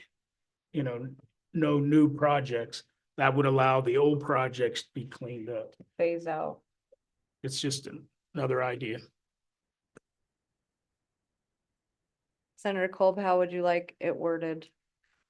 Madam Chairman, I'd like to hear what the LSO staff has to say about that kind of a cleanup, or how it can make it more concise. Very good. David? Thank you, Madam Chair. I do think by clarifying, it makes good sense to clarify that ongoing programs or programs that already have funds obligated or expended for them would be allowed to continue. Our reversion language typically provides, any unexpended, unobligated funds shall revert.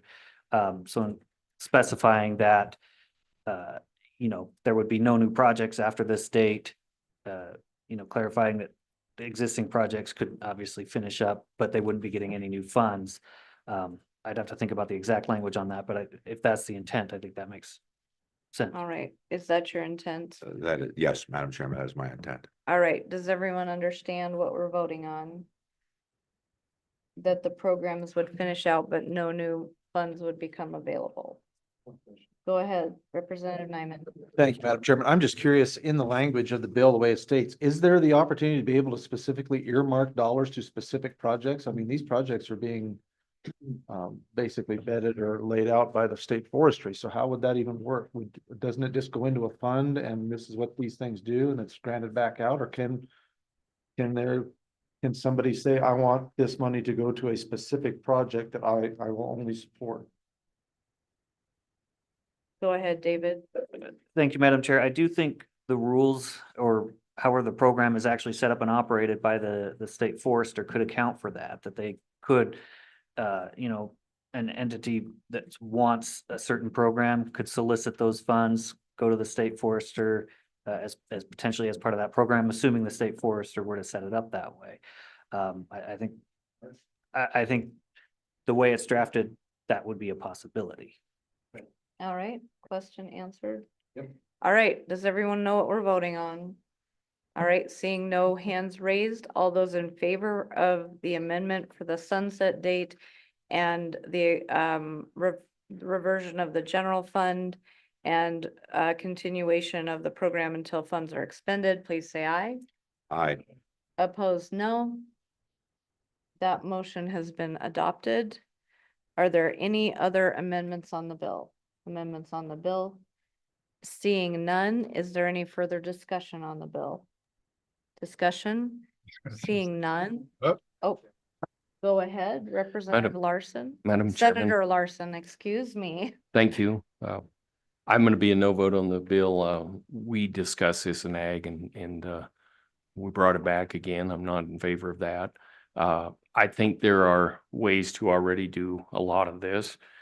Specifically, there's other agencies. We got the Wyoming Wildlife Trust, Natural Resource Trust that could do this. Our Office of State Lands and Investments could already probably do put dollars in there to protect our state lands.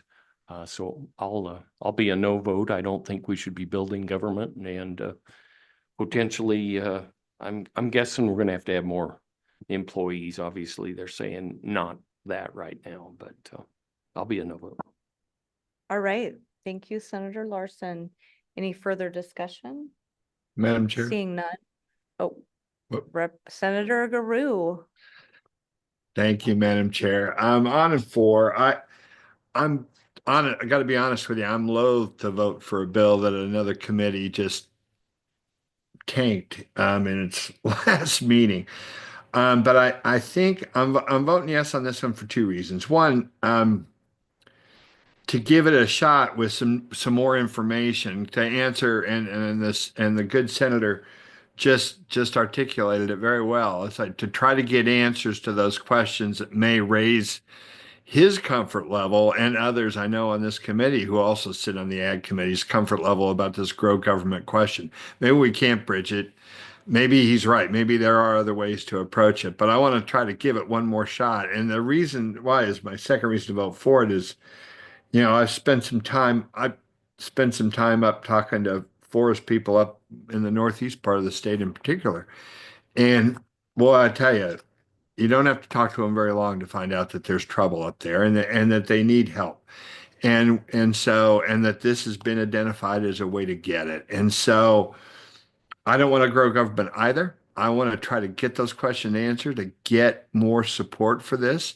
And that's why I'm voting for it, even though the committee voted against it just a while back. So to give it one more shot. So anyway, thank you, Madam Chairman. On and for. Thanks.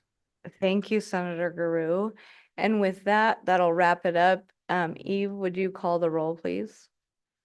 This is a roll call vote for 25 LSO 0401 Forest Health Grant Program 3 as amended. Senator Ellis is excused. Senator Garou. Aye. Senator Hicks is excused. Senator Kolb. Aye. Senator Larson. No. Representative Conrad is excused. Representative Crago. Representative Larson left a absentee vote of aye. Representative Nyman. Aye. Representative Yin. Aye. Vice Chair Summers. Aye. Chairwoman Steinmetz. Aye. 8 aye, 1 no.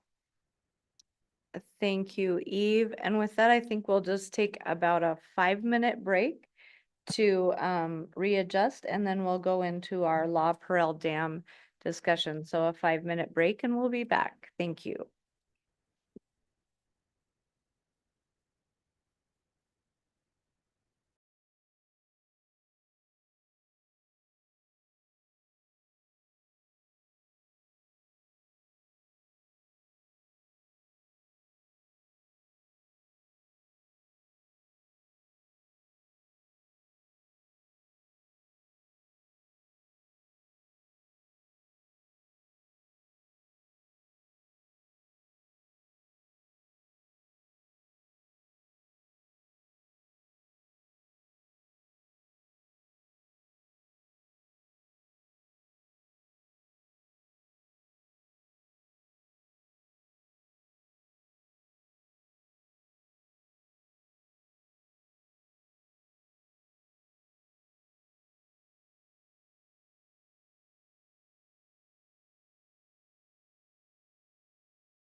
Thank you so much. We'll come back to order after our brief recess. Thanks to everyone who is here for our next subject, which is the Prele Dam. Before we get started on that, we'll have David come on forward. He'll take us through our proposed draft legislation.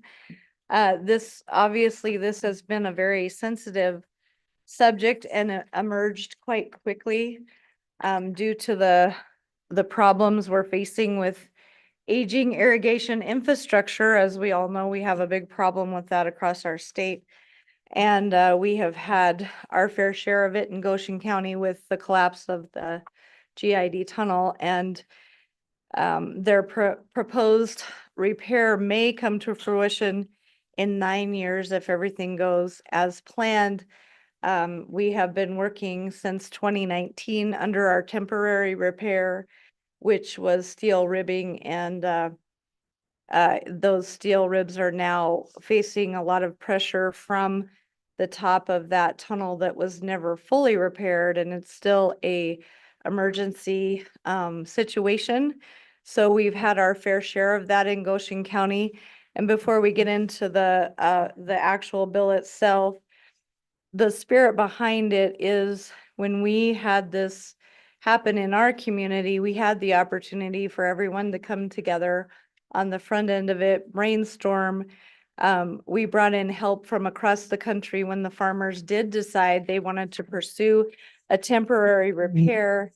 We brought the community together. We looked at options and we brought in SAK, a big experienced older fellow. I called him the John Wayne of our project. He came in and he got things done. And I was in that tunnel with him many times in my bog boots, and we'd have to take our little tag like we were going into a mine in case it fell in on our heads, and so that they would know who to rescue. And I'll never forget walking in that tunnel with that big mound of dirt and seeing all the cave in and what a mess we had on our hands. But our community rallied and came together, and we were able to move forward and get some help. So I know our state engineer's office, I commend them that they are trying to do the same, the irrigation board as well.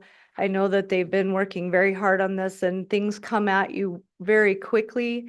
And sometimes hindsight is 20/20 on that.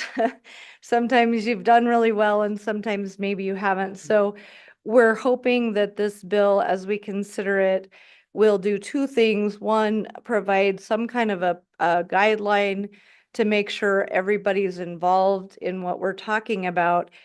But number two, then to protect those underlying irrigation rights from abandonment so that we're not faced with that situation if we have, one, a restriction on how much water you can use, and two, if for some reason you're unable to use your water because of a dam breach order.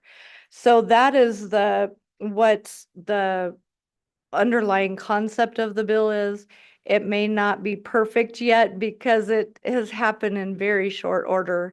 And so thank you, David, for responding so quickly and helping us put this together. And if you'd take us through the bill, we'd sure appreciate it. Thank you, Madam Chair. David Hopkinson with the Legislative Service Office, walking through 25 LSO 402 Working Draft 0.6, breach orders due process. And I would highlight this as 0.6. We did send out an earlier version that was posted, which was updated relatively recently. So if you're looking at this, make sure you do have 0.6. So this bill will go into existing statute and make a few amendments. I would note the staff comment there where the first sentence does just highlight as was just noted, this was drafted relatively quickly. It has not been all the way through internal LSO review. So there may still be need to be some conforming changes or other issues that need to be addressed in statute or otherwise. This draft does require approval by water rights holders or landowners with a storage right before the state engineer can issue an emergency order to breach a dam or diversion. and requires public meetings. As drafted, there are no exceptions to those requirements, and so just some things the committee may wish to consider. Adding language that would allow the state engineer to issue a breach order regardless of any approval of meetings in the event of anticipated catastrophic failure within a certain amount of time, or similar language. Just some things the committee may wish to consider as this bill is addressed. I would note this bill applies primarily, well, really exclusively to orders issued under 41.3.3.14A, breach orders specifically. So it does not apply to the wide variety of other orders the state engineer could issue. Again, policy question for the committee to consider is how broad reaching this should be. As drafted, just applied to Madam Chairman? emergency breaches. Can we Go. get you closer to the mic, please? Sir. Oh, thank you, Senator Larson. I appreciate that. Go ahead, David, just scoot in there. Would you like me to repeat any of that, or are you okay? Okay. Can everyone hear in the audience? Okay. Well, you I have will, to I be will much make sure to louder. speak more directly Okay, into the there you- mic. Is that better? All Okay. right. So then we'll be on page 3 is where, so, well, I guess I'll go back. Page 2, the first change that we're making is to 41.3.3.14A. And this is just setting the groundwork subject to subsection A of this section, or subsection D of this section. And this, as I indicated, is the existing language is what grants authority for the state engineer to issue emergency repair or breaching orders of a dam or diversion. On page 3, then, we get into new language, subsection D, this is be newly created, and require that before the state engineer or his authorized representative may issue or physically execute an order requiring breach, again, this is limited to breach orders, the state engineer or his representative shall determine a range of alternatives to breaching and estimated costs of those alternatives, including repair or temporary repair. He shall hold not less than 4 public meetings to provide information on those alternatives and allow for public comment. And those alternatives shall include information on the risk of failure, the risk of flooding with and without the structure based on known hydrological flow regimes and model flows deemed necessary for accurate assessments. The economic impact to water rights holders and the community at large, the environmental impact, the hydrological impact, including ongoing monitoring for effects on private wells, and identify sources of funds for that purpose, and liability associated with any damage or unforeseen circumstances associated with breaching issues under an order by the state engineer. Paragraph 3 there at the bottom of page 4 then provides the state engineer shall contact each water right holder or landowner with water rights, storage rights by certified mail, providing information on the proposed breach and the upcoming public meetings, including the date, time, and location of each meeting. Paragraph 4 on page 5 then provides the state engineer shall allow all water rights holders in a reservoir diversion or landowners with storage rights to vote on the proposed breach action, with each vote being given a weight proportional to the water or storage right held by the person casting the vote. And a majority of all outstanding vote shares is required to authorize the issuance of an order to breach. The next change there then on page 5 goes into the abandonment of water rights statutes and adds to subsection A there that's subject to subsection G of this section. And subsection A is just existing statute, which provides for when water rights may be abandoned or are abandoned for failure to use them, etc. And then the new language would be on G on page 7, provides that no existing water right shall be subject to abandonment in part or in whole by a restriction or complete loss of water usage placed on it by the state engineer due to necessary repairs or breaching of a dam or diversion, so long as reasonable diligence is being made for repairs or replacement. And so that just places a bit of a limitation or an additional limitation on when those water rights could be abandoned for lack of use, etc. Section 2 then provides that this act would apply to all orders by the state engineer to breach a dam or diversion issued on and after July 1, 2025. Section 3 provides that the state engineer shall promulgate any rules necessary to implement this act. And then there would be a split effective date essentially implementing or allowing specifying that the act, when the act is effective, that the state engineer shall apply, implement those rules, and that would be immediate. And then the first section, section 1 of the act, would be effective July 1st, 2025. With that, I'd stand for any questions. Thank you, David. And I would probably want to make that effective immediately as far as section 1, but we may want to make that change. So with that, are there any questions for David, committee? Questions? Senator Kolb always has a question. Go ahead. Thank you, Madam Chairman, for that astute observation. David, just under a comment about the state engineer and their ability to issue a breach order in the cases your staff notes on a situation that is something that raises to that level that it's a public safety issue.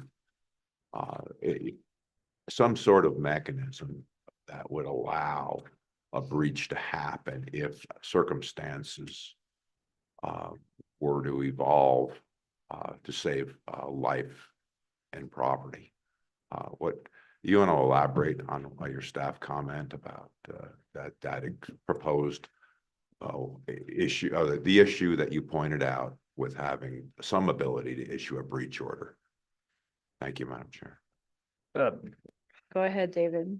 Thank you, Madam Chair. Senator Kolb, yeah, that was just really to note that the way the language is currently drafted in the bill, the state engineer would have to hold 4 meetings, send out everything by mail before, et cetera, before he could do anything about breaching a dam, a reservoir or diversion. And so the committee may wish to consider if there should be, something that if it's going to blow up tomorrow, he should be able to take action. So that would be need to be amended into the bill, is all that staff comment was noting, that if there were truly that catastrophic emergency failure, and what that amendment would look like, certainly up to the committee. But Thank you, David. And I'd further comment on that. We ran out of time.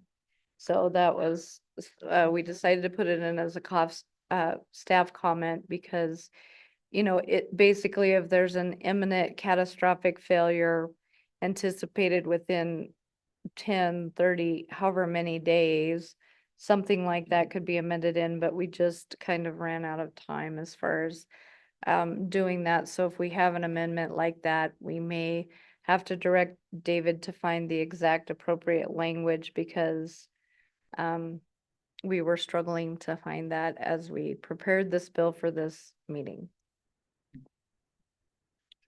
Representative Summers. Madam Chairman, thank you. And you kind of addressed it in your comment about that we want to start this act maybe quicker than section 2. But just to be clear, David, the way I read this in section 2, the act shall apply to all orders by state engineer to breach a dam or diversion issued on or after July 1st, which would include the new section G, which is the protection of water rights. So if we don't fix that, this current breach that's going on, that current order, we wouldn't be protecting those water rights if we didn't change the effective date. Is that correct? Mr. Chairman, under the new subsection, no, that it wouldn't affect that. Based on the change to the order, there may be other circumstances at play. Because, and I'm just off the top of my head thinking about it, if there were going to be an abandonment, I don't know.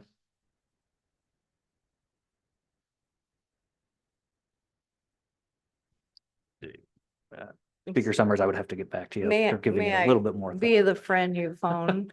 So I think because abandonment is in 5 years for not running water, I think it would apply to the situation that's happening now because you couldn't file for a petition for abandonment until after 5 years of non-use. So I think it would apply to this situation now. But I do think we need to look at more immediate action than that. So with that, the other thing that may need to happen, just so the committee is aware, and we've talked about this as well, but to avoid confusion, we left it in one bill.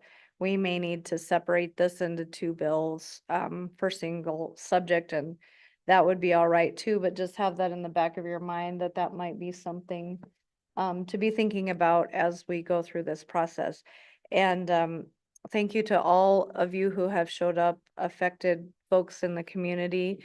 I hope you will bear with us because we do want to bring up the state engineer as well and visit with him a little bit about this situation before we start public testimony, just so that you can hear the full scope of what we're discussing. And then we sure want to hear from you. So don't feel like we're putting you off or we don't want to hear from you. We do, and that's why we're here.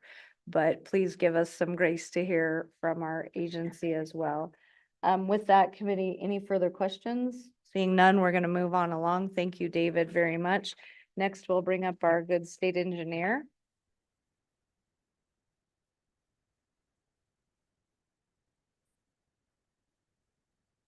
Thank you for being here, and we appreciate all that you've been through lately. Thank you, Madam Chair. Good morning. Good morning, everybody on the committee. Happy to be here. Thank you. So, Madam Chair, I first apologize. I have not had a lot of time to dive deep into this legislation, so I would like to just bring some kind of overarching comments to what I see in, I'll call both amendments. The first one I'll talk about is the breach order amendments.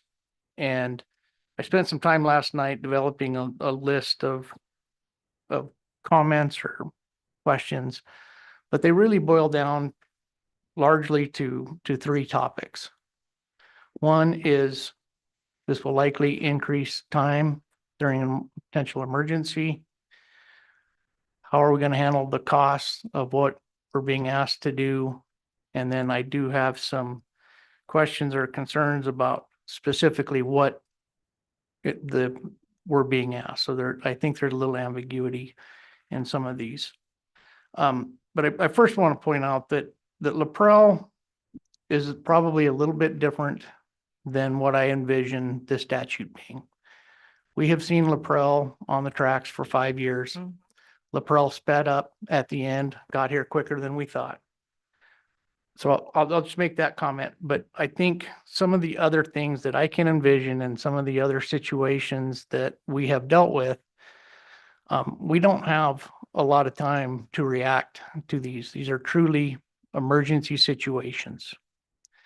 And if we increase the amount of time, I'm concerned that we're not addressing a situation quick enough. There could be potentials, and we've seen them. Most recently, there was a situation in Carbon County where a dam was failing, actively failing, and the owner decided to start breaching the dam himself. So we did not have to issue an order. So if we're required to go through these public meetings and all of these things, the thing that sticks in my mind is some of these situations, we may have hours or days to react to relieve or mitigate the situation. The whole time that is occurring, the owner of the dam is liable for any damage that could be caused. So I just want to make that point. The second thing that I will jump to, I mentioned we need some additional detail on probably a lot of this. Certainly happy to work through what those are. I don't need to bring them up right now unless you want to get into them. But my third thing is budget and cost. At least the way I understand and interpret some of what we're being asked to do, that may require us to hire consultants, get the expertise that maybe we don't have, economists, the liability issues. How are we going to address liability? Is it through the AG's office for representing the state? I don't know that the AG would be able to provide legal advice to a private entity. So things like that. But we don't have a fund.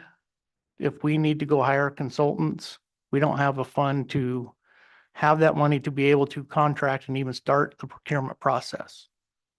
And if we do have to do that, we've estimated that we think the quickest time that if we have to get a consultant on board, it's going to take at least 105 days is our estimate to address any of these things in the bill. Finally, I would just add that particularly the last sentence on page 4, starting on line 5. The state engineer's office is involved in the National Dam Safety Program. And from that, we get grant funding to help administer and operate our dam safety program. The general fund funds 2 employees and about $5,000 of our operation funds. This grant provides on average about $105,000 every year for us to administer and operate our dam safety program. To be eligible for these grants, there are a list of criteria. And I am concerned that and I can read specifically what it is, if you give me a second to find my notes. That would be great. And actually, if you could send us that criteria too, that would be great to look at the holistic Absolutely. document.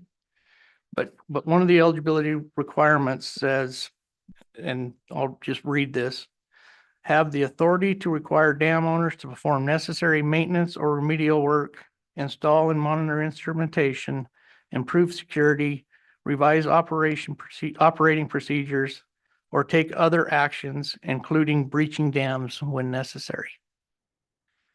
So I'm concerned that if we remove that ability from the state engineer, that we put this 105,000, which is the lifeblood of our dam safety program, at risk to be able to secure that funding. So Madam Chair, that very high level, my comments on the breach order. Happy to dive into any additional detail that I could provide today, but I will jump to the abandonment. Some of my thoughts on the abandonment statute changes. Okay, right. Before you do that, I have a couple questions Sure. just about the dam. When did we start being a part of the Dam Safety Act? How long because I know some states are not a part of that. So I just wondered how many states are part of that and how long has Wyoming been a part of that? And then we get 105,000 annually or biennially? So Madam Chair, I don't know when we started in the National Dam Safety Program. The last I heard, there was only one state not in that program, and I think they're making efforts to get into it. So it is pretty much the whole nation involved. And the 105,000, that's about what we expect. Sometimes it's considerably more. I think the IIJA money provided us much more than 105 the last couple of years. I shouldn't say this because I don't know exactly, but in the tune of about 400,000, but the 105,000 is annually. Okay, all right. And then just with the breach order, if we augmented that to say that when catastrophic imminent failure or some kind of language like that is anticipated within 30 days or 10 days, something like that, would that satisfy that portion? Potentially. I would like to maybe explain the reason for the breach order on the Prele. As everybody knows, this project has been going on for 5 years. So we have known this. Mhm. In October, we were made aware of changes to the conditions. We immediately started working with the district, their engineers, water development. We had multiple meetings. In the span of a month, we took this new information, worked with the consultants to ask them, what does this mean? And it basically meant that the fill restriction that we had on since 2019 was no longer sufficient. There is no safe storage for this dam. So I could have put a fill restriction on the dam to just say you can't fill anything. The problem with the Prele is that it doesn't have the capacity of its outlet works to bypass the inflows. And so there is always a significant risk that it's going to store something and exacerbate the problem and increase the risk of liability. So the district asked us to issue the breach order immediately. And because of the situation, the repairs we're fairly confident that the risk doesn't occur until the spring runoff occurs. Right now, the outlets have the capacity to bypass wintertime flows. But they, in my mind, they specifically asked us for the order so that they could start the work and starting to develop the right plan to breach the dam. We had a meeting in Cheyenne on October, I forget the dates, 24th, 25th, with the district, with the consultants, with the experts. Everybody agreed in that meeting that the breach was necessary. They did ask us to issue the order so that we can go to the next stage of it. So I just wanted to make that point too. And the districts, if they would like to comment on that, they can probably clear up anything I may have misstated because they've been involved this entire time. Thank you for that. I appreciate it. Representative Summers? Madam Chairman, since we're talking about, let's, on the section before we get to G, basically on the, I wanted to talk about like on page 2 on existing language. And I mean, it kind of goes to what you just said, but is there any definition for immediately necessary, right? What makes you determine immediately necessary? So to me, if you're not going to have an event probably to fill that till April, is it immediately necessary to issue that breach order? Now, obviously you contacted and you coordinated with everybody. But that was one question I had is how do you determine that, what's your process, or is there a definition in law that does that? And then the other issue is all of this occurs at the owner's expense. And I get it, right? The owners built the dam or have responsibility for the dam, wherever that dam may be. But ultimately, in my opinion, I just go back to a lot of things. It seems to me like if the state issues an order, then that's at the state's expense. And so I'm curious why the owner would retain the responsibility if the state is the one that issues the breach order. And that's probably a legal question that you don't want to have to answer. Madam Chair, Speaker Go Silvers, I ahead. think you're exactly right.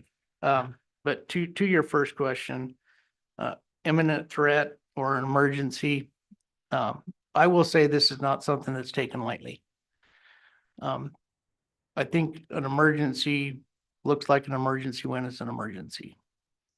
I talk about the case in Carbon County.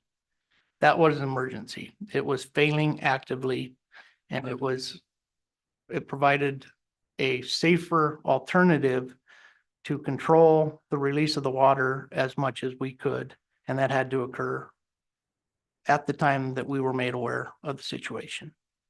That's kind of how I look at an emergency. The reason that I think Prele is an emergency is because it's going to take a certain amount of time to get the appropriate people in there to breach the dam and take it down. There are other options, potentially bombing it, dynamite, but then that could create potential risks to the foundation for the new dam, all these other unforeseen things that could occur. And so the immediacy of the Prele Dam was so that we can start developing the plan to breach it by April 1. And I think there's still some question, is that enough time still?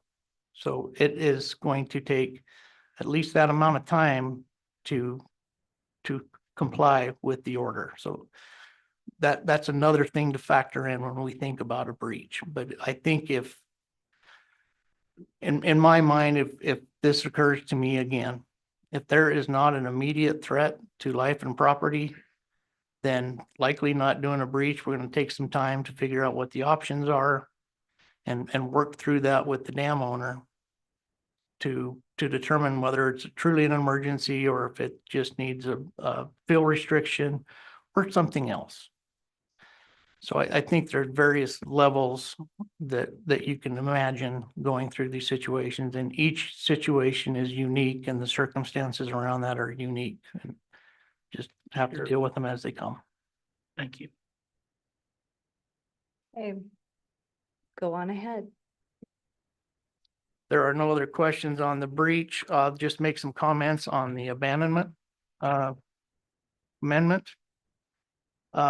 I do think it's appropriate to consider potential amendments in light of present day circumstances. The safety of dam statutes apply to large facilities, both dams and diversion dams. I think we can all recognize that under the current federal regulatory structure, the amount of time to replace these large facilities or repair them can take a considerable amount of time, often more than 5 years. This is true even if the appropriate exercises, if the appropriate exercise all due diligence. We simply just can't get them built in time. So as our large infrastructure in the state continues to age, we can expect lengthy repair and replacement times. It may be appropriate for abandonment statute to reflect this reality. I haven't had a lot of time to review and or work on the proposed language, but happy to work with the committee and LSO in any way I can help to develop that. And I did just make a note of some of the discussion on section 2. I think we want to look at that to make sure that if the intent is to help protect the situation that at Prele, I'm concerned that maybe this doesn't. I would also point out, trying not to say this too overtly, but remind you that a fill restriction has been in place since 2019. That fill restriction was for about 40% of the storage volume in the reservoir. Already affected water rates. Madam Chairman. Go ahead, Representative Summers, being cautious. Madam Chairman, thank you. And we've talked about this, probably this section G needs pulled out into a separate bill.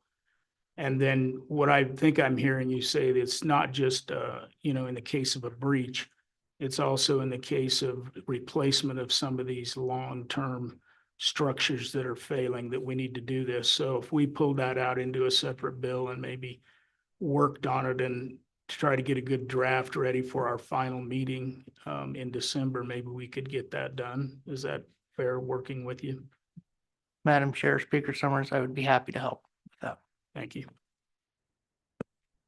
And while we're on this and these are pre-1945 rights though, correct? So that is helpful.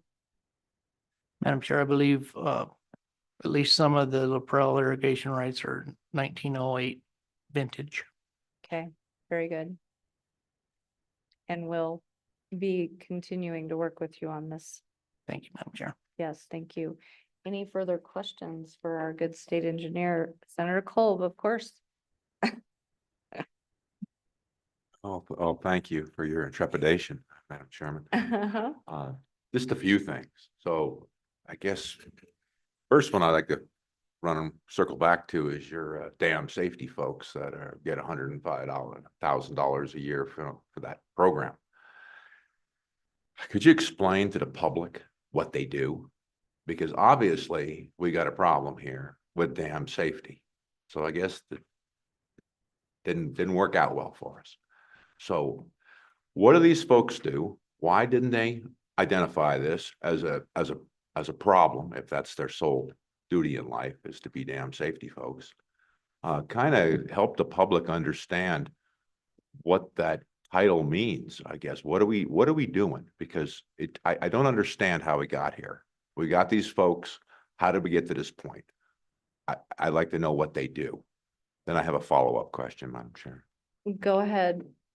So, Madam Chair, Senator Kolb, I think the first thing, we have known about LaPrel since 2019.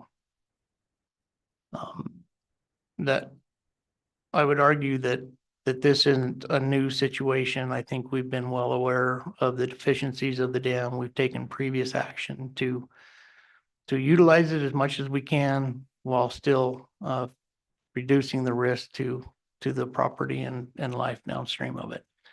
So these folks, they go out, they inspect. Statutorily, they're required to inspect dams once every 10 years. The National Dam Safety Program requires that certain classifications of dam need to be inspected every 5 years. So to meet that, we do go out, those employees go out and inspect dams. They exceed the statutory requirement and meet the National Dam Safety requirement. So they do meet the 5 years for certain classifications of dams. They will go out, they will inspect, they will make recommendations to the dam owners with whatever they see. They will provide their inspection reports. They go out, they do training to dam owners and the public. They do multiple things, but I'm gonna miss some of what they do, but I think they do an outstanding job. I think we have identified issues with other dams that we are actively working with the owners of them so that we don't end up in a situation like this. But part of that, part of the struggle is that the owner has to also adhere to the recommendations that we're making. And we're having some active conversations in our office right now. Are we gonna just continue to make recommendations? Are we gonna maybe enforce recommendations more? Potentially use the authorities that we have to require fill restrictions and or breach if they don't make these repairs. But there's a lot of responsibility in owning a dam, a lot of responsibility and a lot of liability.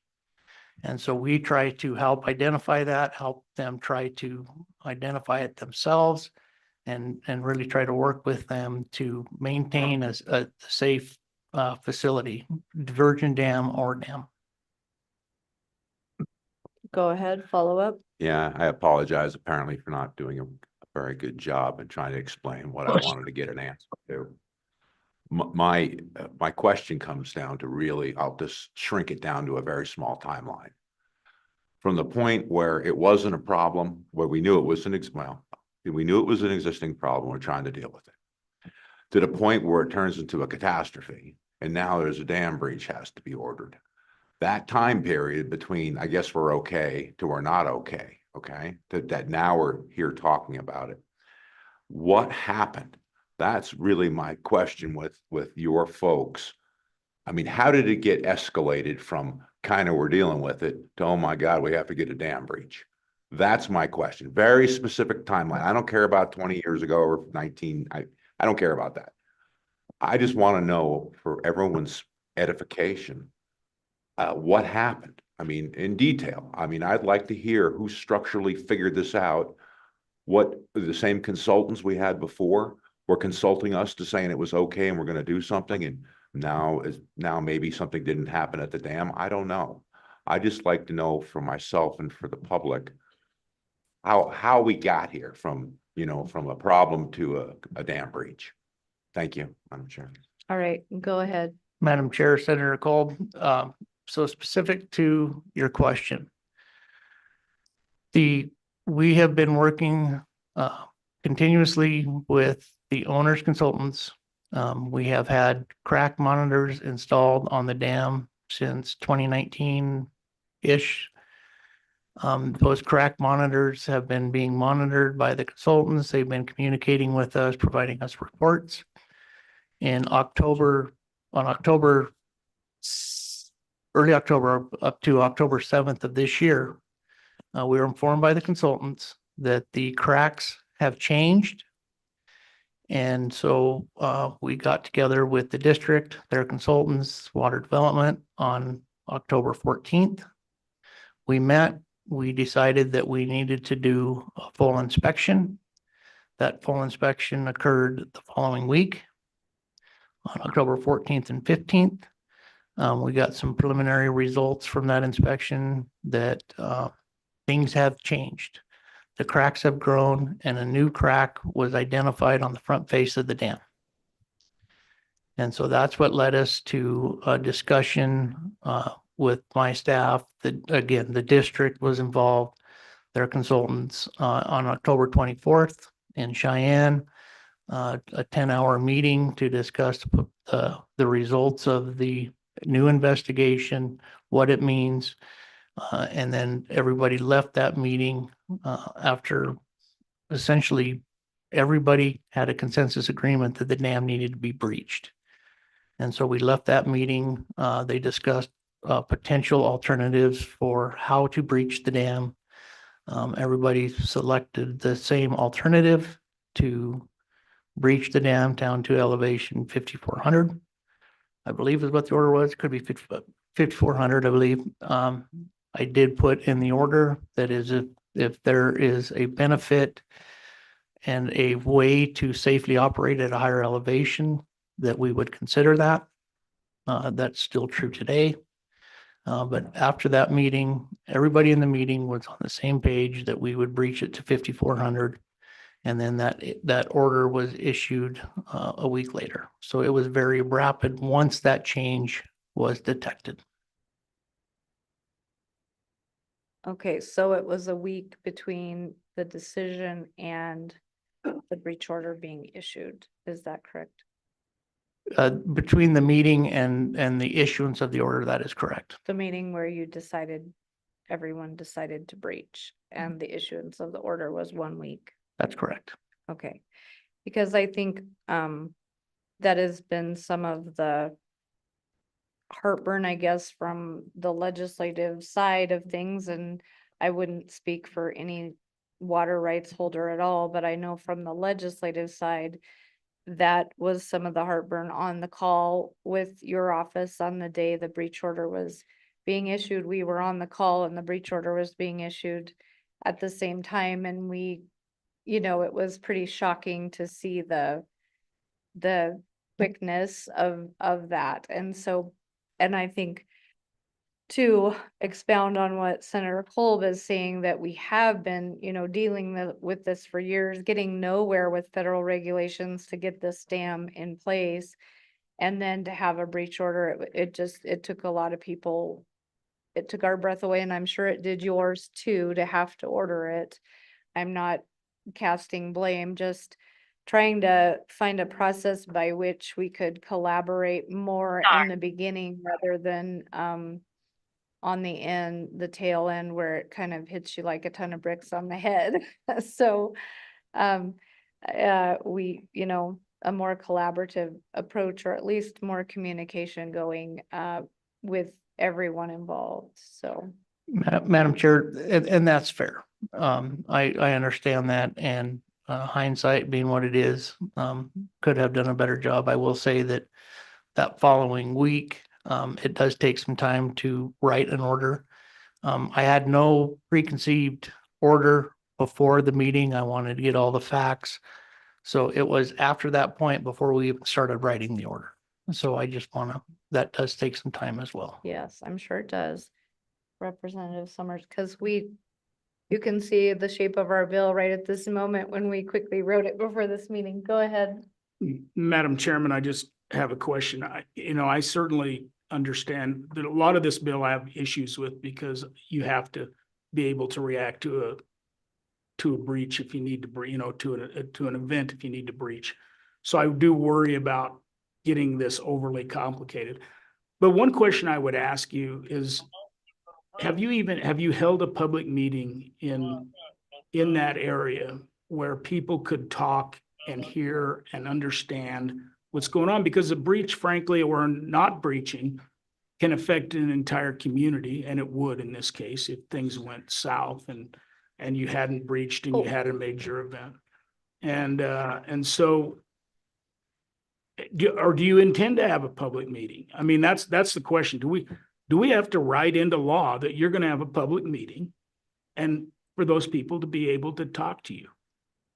Madam Chair, Speaker Summers, the district, my folks, the consultants attended multiple of their monthly meetings, which were public meetings throughout since 2019 throughout. So there have been multiple public meetings where information's been provided through this. More recently, I forget the date, last week, 2 weeks ago. Monday night. Monday night, I did attend the board meeting. There was a lot of public there. We discussed what led to the decision and discussed the decision at that meeting. So to answer your question, yes. I will say that I don't think there was a public meeting between the time the decision was made and when the order was issued. Madam Chairman, just to follow up. Okay, one follow-up, and then we have to get to Senator Guru, who has been patiently waiting online, and I apologize too. So, Madam Chairman, thank you. So I certainly understand that these district meetings are public meetings, but it's not a public meeting that was maybe called where the county commissioners came and the mayor and the town councilman and people along the river really knew what's going on. Certainly people within the district knew. So do you have any intention of holding one of those meetings to talk about this issue there? Go ahead. Madam Chair, I would certainly be willing to do that. I don't know if the public meeting that we had suffices for now. I'm certainly happy to do a public meeting. I think we did learn some things that if for the next event, if needed, I think that we'd certainly gain some knowledge from this discussion right now, and that we've had that we probably do need to do a better job of informing the public before an order is issued. So that is, yes, I think it's something we will strive to do as best we can, depending on the emergency. All right, thank you. Senator Guru. Oh, thank you, Madam Chair, and absolutely no problem at all. As a matter of fact, I started with a list of questions going one way. Now, based on this discussion, I got a whole nother set. So I appreciate you having taken me a little time to get there. Because when I first read this bill, I was going, well, this is a busy little bill you got going here with a whole lot of stuff. And now in the last 10 minutes, I've heard the conversation, and now I know exactly why it's written. And I got a feeling I know now why all those nice folks walked in there and want to talk, because they want to talk about issues that are being addressed in the bill. I just hadn't heard that yet. So it was kind of a cart horse thing for me. But let's go back, Director Gephardt. And so we've been on a fill restriction since 2019, correct? Madam Chair, correct. Okay. And then that kind of sets off a whole nother set of conditions that we need to keep watch on. And so it was through those subsequent inspections that we got to the point where we're at today. It's happened faster than we thought it was going to happen, because I've listened to reports about this time and time again, including the one the day before yesterday. And I was like, okay, it was a logical progression, faster than we thought it was going to happen, that got us that fill order. Is that correct? Go ahead. So Madam Chair, I might refine that a little bit. So we have done, through this period, we have done multiple inspections as well. There was a site inspection in 2019. The SEO funded one in 2022. And these are rope inspections. These are people hanging off of ropes, getting very detailed drone videos, very detailed inspections. And then again on October 14th and 15th, I believe. And the folks who did that, they may want to correct me if I'm wrong, but we had multiple detailed inspections as well as the monitoring that was occurring throughout that period. And I will say that all indications, there was not a lot of change identified through that period until this most recent one in October. Does that answer that question for you, I- Senator Guru? Yeah, and so it gets to the heart of what the question that Senator Cole was asking about. Well, what have these folks been up to? Okay, so it sounds like that. I got that one off. And so my other questions all go to what you're going to talk about, and that's about water rights. But just to kind of pre-ask to make sure you include it in your remarks, as you go through it, as you talk about water rights, when it goes, what is the standard today? If a dam were to be out of commission for whatever reason for 5 years, say, take a 5-year time frame, and say what happens to the water rights there today? Well, what's current law? And then I'll understand, and then it'll be helpful then to hear, because then I've also heard now about the comments about timing and informing the public and informing the water rights holders about what's happening here and how that, and I'm sure I'm going to hear that in the public testimony. So I'll hold with questions till after that, Madam Chairman. Thank you. All right, thank you, Senator Guru. If you can answer that last question, we'd appreciate it. So, Madam Chair, current statutes state that after 5 years of non-use, a water right could potentially be abandoned. And there are 2 ways to initiate an abandonment. One would be initiated by the state engineer. I said it in the public meeting on Monday, and I'll say it again here. I have no interest, nor will I initiate an abandonment on La Prele water rights. The other one, under current statutes, is a little more concerning, and that could be initiated by a water user, a junior water user, who could benefit from the water that is being abandoned. And that, I think, is what this bill is trying to amend. Correct. All right. That got you for now, Oh. Senator Guru? Well, just if one follow-up, Madam Chairman, just real quick. But, and that's static right now, but in a situation like a dam breach where a dam is offline and we know it's happening, well, like I say, the timing question is going to come up, but as far as we know now that if something's going to have to happen here, we're going to lose that whole structure. And so there's no mechanism to say all water rights in a emergency situation like this, that all rights are held until it's replaced, or just automatically after 5 years, water rights are abandoned. Can you help me with that? Go ahead. So, Madam Chair, it's not an automatic that the water rights is abandoned. It would have to be initiated by one of the 2 methods that I identified. Right.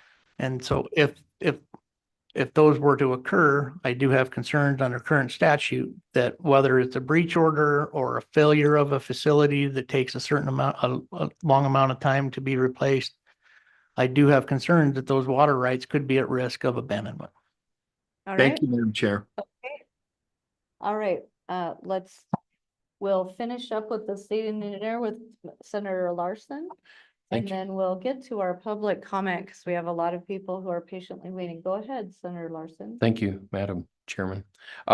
There is a process after that request has been made by a junior water right.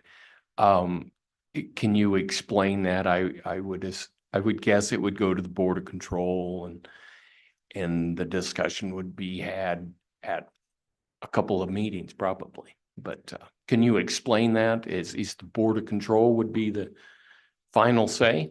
Yeah, Go Madam ahead. Chair. Yes, under both circumstances, an abandonment would have to be decided by the Board of Control. So if the state engineer were to initiate it, he would initiate by suggesting to the Board of Control that this be abandoned. That is the same for a potential intervener trying to bring an abandonment on a different water right. But yes, it would go to the Board of Control, their consideration. Follow up? You have a follow-up? Okay. Oh, one more.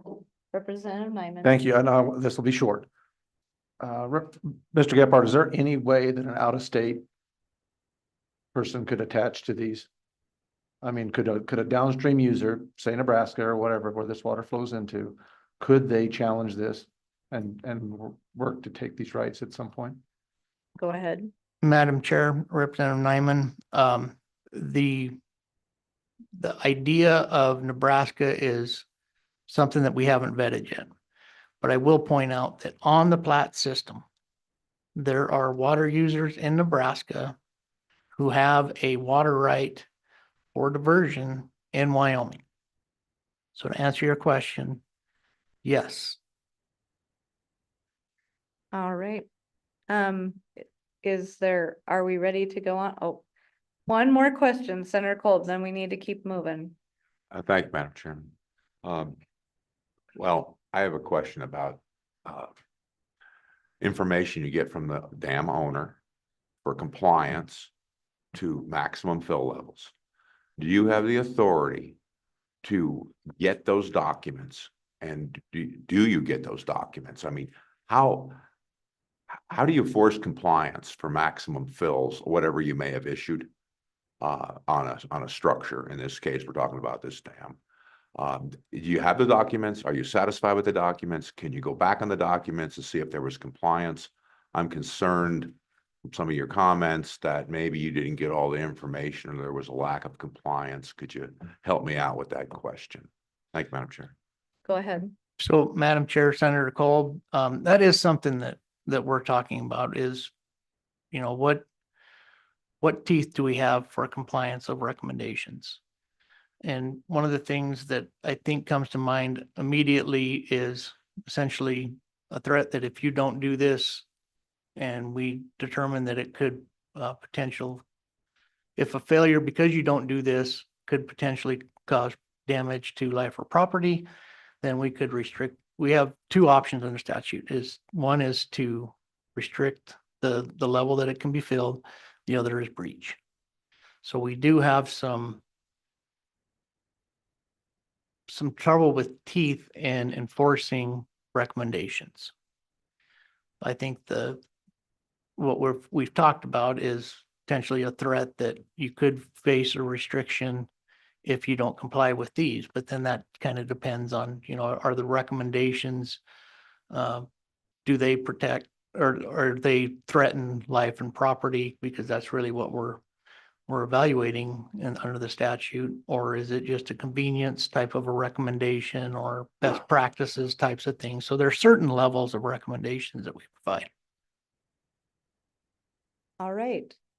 Well, thank you very much. We'll let you off the hot seat now, and then we'll open up for public comment.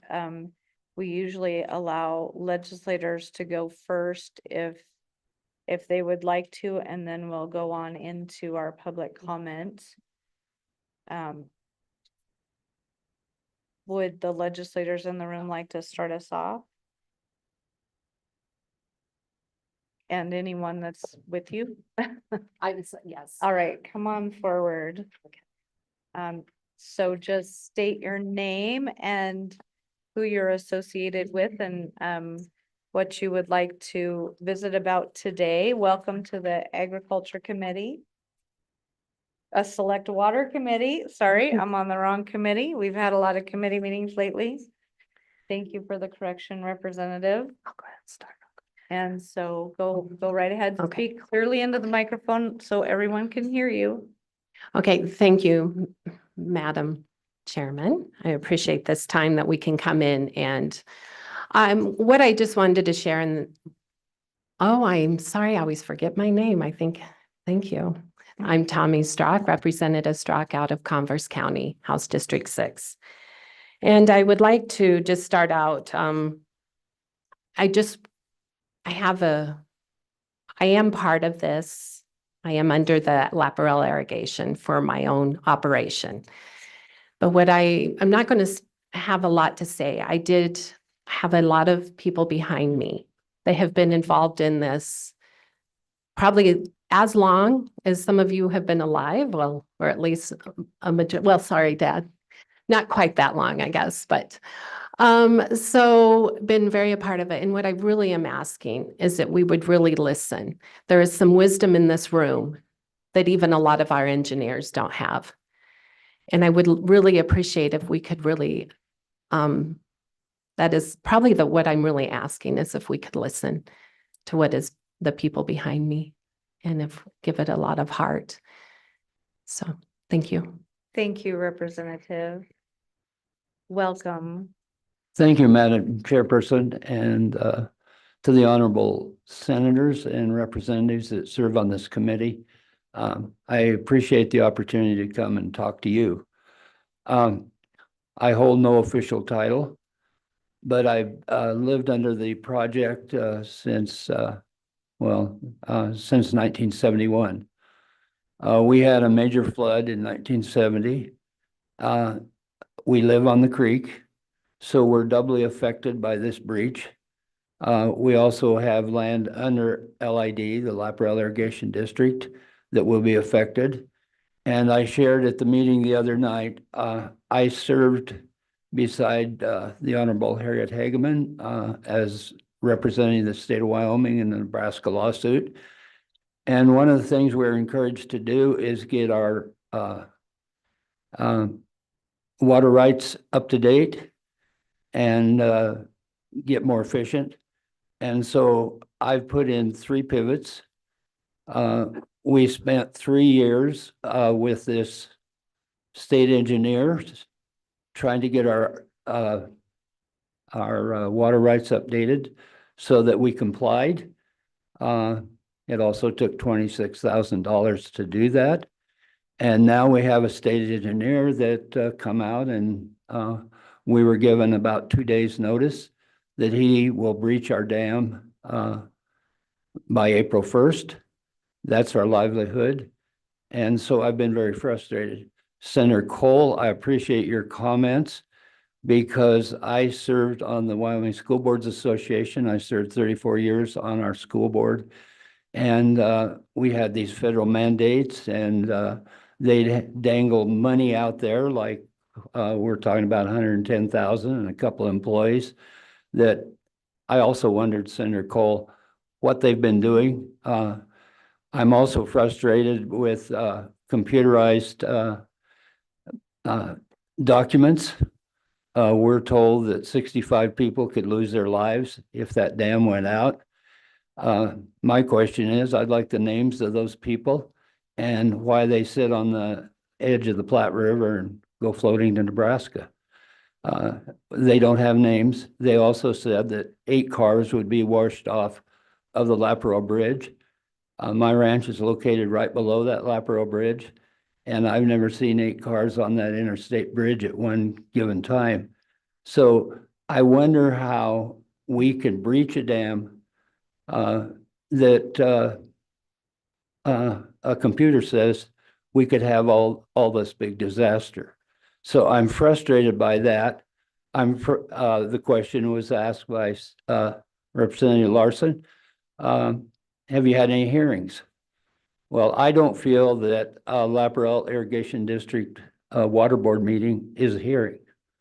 I don't feel that people were given an opportunity to speak other than the people under that. There's around 110 people that will be affected by that breach because they're shareholders in the district. But we've had people come to us and say our wells will be affected if there's no irrigation. And the other thing I wanted to say to this committee is we faced this in the 70s. And because of feet dragging from the state engineer's office, no money available. And I appreciate the money that has been allocated to upgrade this dam. But we chose to get a private company, Panhandle Eastern, that thought they're gonna have a coal gasification plant and they're gonna get part of the water. That's now been paid off, but we refurbished that dam. And my question is, we're talking about all this coring, all of these things that are going on. And at the annual meeting in March, we were told that if they build a new dam, it had a lifespan of 50 years. I'm questioning it. In the late 70s and early 80s, we did a lot to that dam, and one of the engineers the other night mentioned that they had trouble coring that concrete. But yet they've cored the 2000 or the 1919 concrete and say it is crumbling, but they haven't really checked into coring the refurbishing of that dam. And like I say, we did that in the late 70s. So we're looking at about 40 years of lifespan with $1 million. And now we're faced with, we have raised between the federal government and the state government around $1.3 million. And now they're asking another $50 to $60 million to get a dam. I also know what our federal government has done, and they've breached dams across this country because of the administration that's there now. Will we ever get a new dam? And I appreciate looking at what this bill does, because one of my concerns was the water rights. The question was asked, how old are those water rights? We have some auxiliary water rights that are 1930, bringing water in from the watershed through some ditches and so forth. And I worry about those water rights if we don't get a dam put in place. We know, and I appreciated the state engineer's answer. We were told the other night Nebraska couldn't get our water rights. I think I know better than that. If we don't utilize them, they already are looking at water rights out from Nebraska that might be available.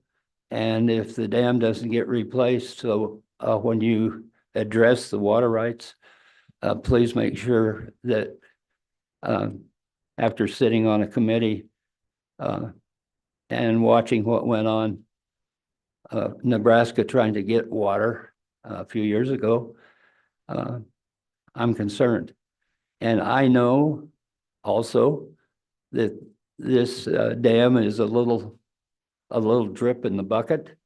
And basically all we do under that project is raise hay and small grains, because that's what our climate allocates. And it goes to feed cattle, sheep.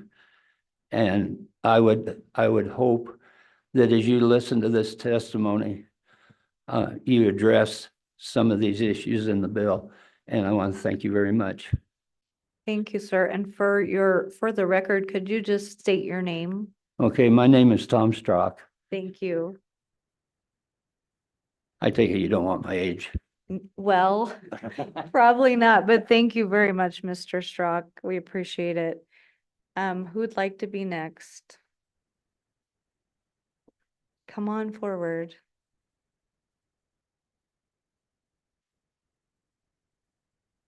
Thank you for being here. Give us your name and who you're with, and take it away. We can't hear you, Heather. Oh, perfect. Thank you. All right, please speak loud into the microphone so everyone can hear you. Madam Chairwoman, my name is Heather Jacobson. I'm here in a combination role today. I am an attorney and I represent a number of the people in the audience that will speak later, but I am also an irrigator and a shareholder in the district itself too. I am speaking here first before all the rest of the shareholders merely because with my legal nature, I'm going to talk about the specific language. And then you'll be able to hear much more of the much more heartfelt testimony than I can provide by the rest of the shareholders. One thing I want to make clear, we're dancing around the 2019 restriction by the state engineer's office in regards to the 5-year abandonment issue, but that 2019 restriction was not issued until after the irrigation season was over. So that water was fully stored in 2019. So we still have a window of opportunity to make changes to the statute to prevent anybody from filing an abandonment order based upon that 2019 restriction order from the state engineer's office. And so I would really encourage the legislature to make that revision this year prior to the 2025 irrigation or storage time that would otherwise be, because that will be when the timeline will run for the potential abandonment.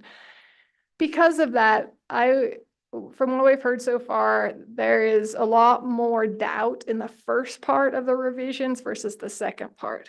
So I agree that it would be better to split these revisions into 2 different bills, so that the first bill regarding the notice and hearings prior to the breach and the restrictions on what the state engineer's office has to do prior to ordering a breach would be in one bill, and the prohibition against abandonment would be in a separate bill. Because from my point of view, the first part of the revisions will not help anybody here in this room because it's too late for that.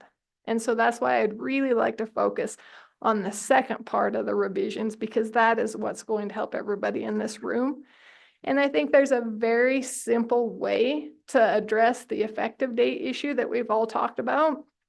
And I think that very simple way is in section 2, where it says this act shall apply to all orders by the state engineer to breach a dam or diversion issued on and after July 1st, 2025. The simple fix to address these issues would be to add in, so it would be state engineer to breach a dam or diversion issued on or after, and add in there instead also, or an abandonment petition or order.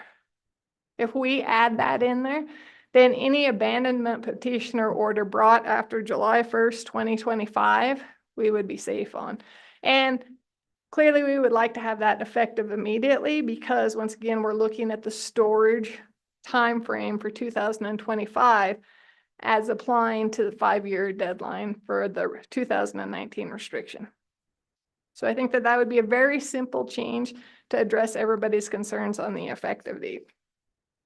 And so there's my legal testimony today, but also as to the shareholders, you'll hear from all of the people behind me that will talk about the family heritage in these farms. All of us are from Wyoming. We know that sense of heritage and family in these family farms. And you'll be able to hear from people, numerous families, that there's 4 generations living and working on these farms. And in this very specific case, there's no other alternative. We have to worry about the North Platte influence zone. And also there's not good wells, like say on the face of the Bighorns. There's not these beautiful irrigation wells that are capable of being drilled in this area. So there's no backup plan for the La Prele irrigation district or any of the people underneath it, if we can't irrigate from this dam either now or in the future. And what will happen to all of these farms if they can't irrigate? Because this is these people's livelihoods, they can't irrigate and they don't get any help, they're going to have to sell these farms. And Douglas is a thriving community, and that's a high net income community for non-agriculture people. And so every one of these farms is going to end up in a 5-acre subdivision spread out all throughout this. We know this is an issue in the entire nation about all of these farms being sold off, but you're going to see a microcosm there in Douglas, because right now there's hardly any house lots with acreage outside of town, and those that are sell immediately, and they sell for a lot of money. And so the market is there, the need for, or the want for these type of subdivisions are there.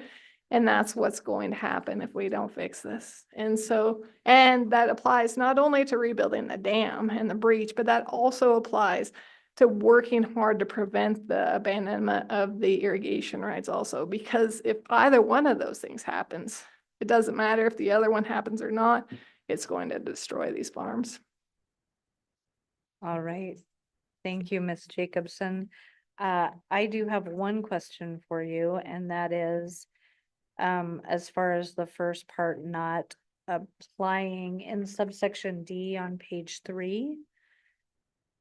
It says, and if we make this effective immediately, consider it with that in subsection D, before the state engineer or his authorized representative may issue or physically execute an order requiring a breach.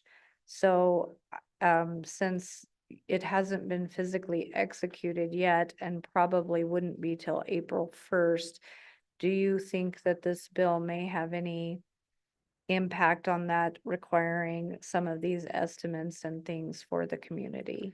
Well, that will help. It's not the state engineer that does the breaching. It will be the irrigation district that does the breaching. And so there won't be a time where the state engineer's office actually executes this unless the district refuses and the state engineer's office has to go to court to enforce their order. So while I think that it takes a step in the right direction, I think that if a judge interpreted it, it would not be enough to make it apply. So it would have to be applicable to the irrigation district rather than the state engineer. We would have to rework that language to say when the state engineer, or that if we added in there the deadline, anytime prior to the deadline the state engineer gives for the breaching of the dam, that will get us to the April 1st deadline and get us by the fact that the state engineers already issued the breach order. Okay. Thank you very much. Questions for Ms. Jacobson? Questions? Thank you very much. Thank And you. David, did you get some of that language captured? Thank you. All right, welcome. Give us your name and your testimony today. Madam Chairman and representatives and senators of the committee, I'm Leonard Chamberlain.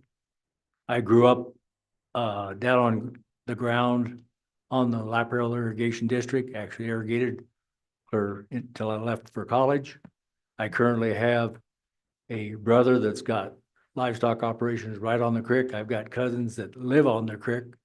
They're in imminent danger if this dam should be breached. Back in the flood of the 70s, we were up stranded with a herd of cattle because we couldn't get over Laprelle Creek or the two creeks behind us. I've seen what that creek can do in the springtime. And if this dam is to be breached, you have taken away every bit of protection to the people that have had that protection for 115 years. And I realize they're talking, well, the dam could fail. Yes, it could. But if you keep it down to a reasonable level and work on a replacement structure, at least they have some protection. You take it out, you have absolutely none. And that includes taking out the Natural Bridge Park. That includes taking out all the diversion structures that at least people can get some creek rake water out of there. The more reasonable solution would be to keep it down low enough so that you could not endanger losing these water rights. I served on the 4 States Irrigation Council for 20 years that took care of and talked about water problems in Wyoming, Colorado, Nebraska, and Kansas. Colorado has one dam they're building right now. It took them 15 years to get through the legal hassles to put the thing up, and it's still not done. The Glade Reservoir is 20 years. They're still not even started building it.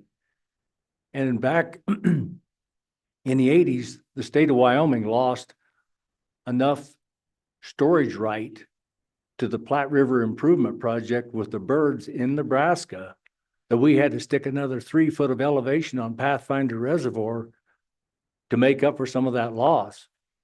These water rights are serious.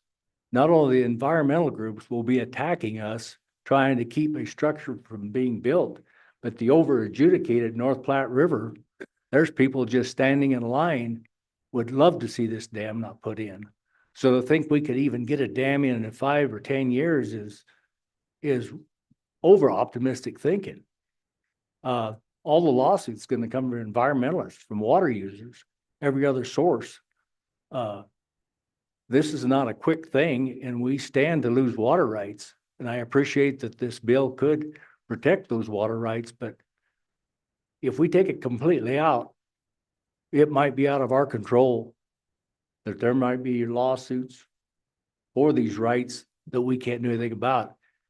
If we take a look at how much water can we put in there and be no worse than the flood that's gonna come down that creek anyway, at least we could maintain some water usage and not have to deal with that problem. Thank you.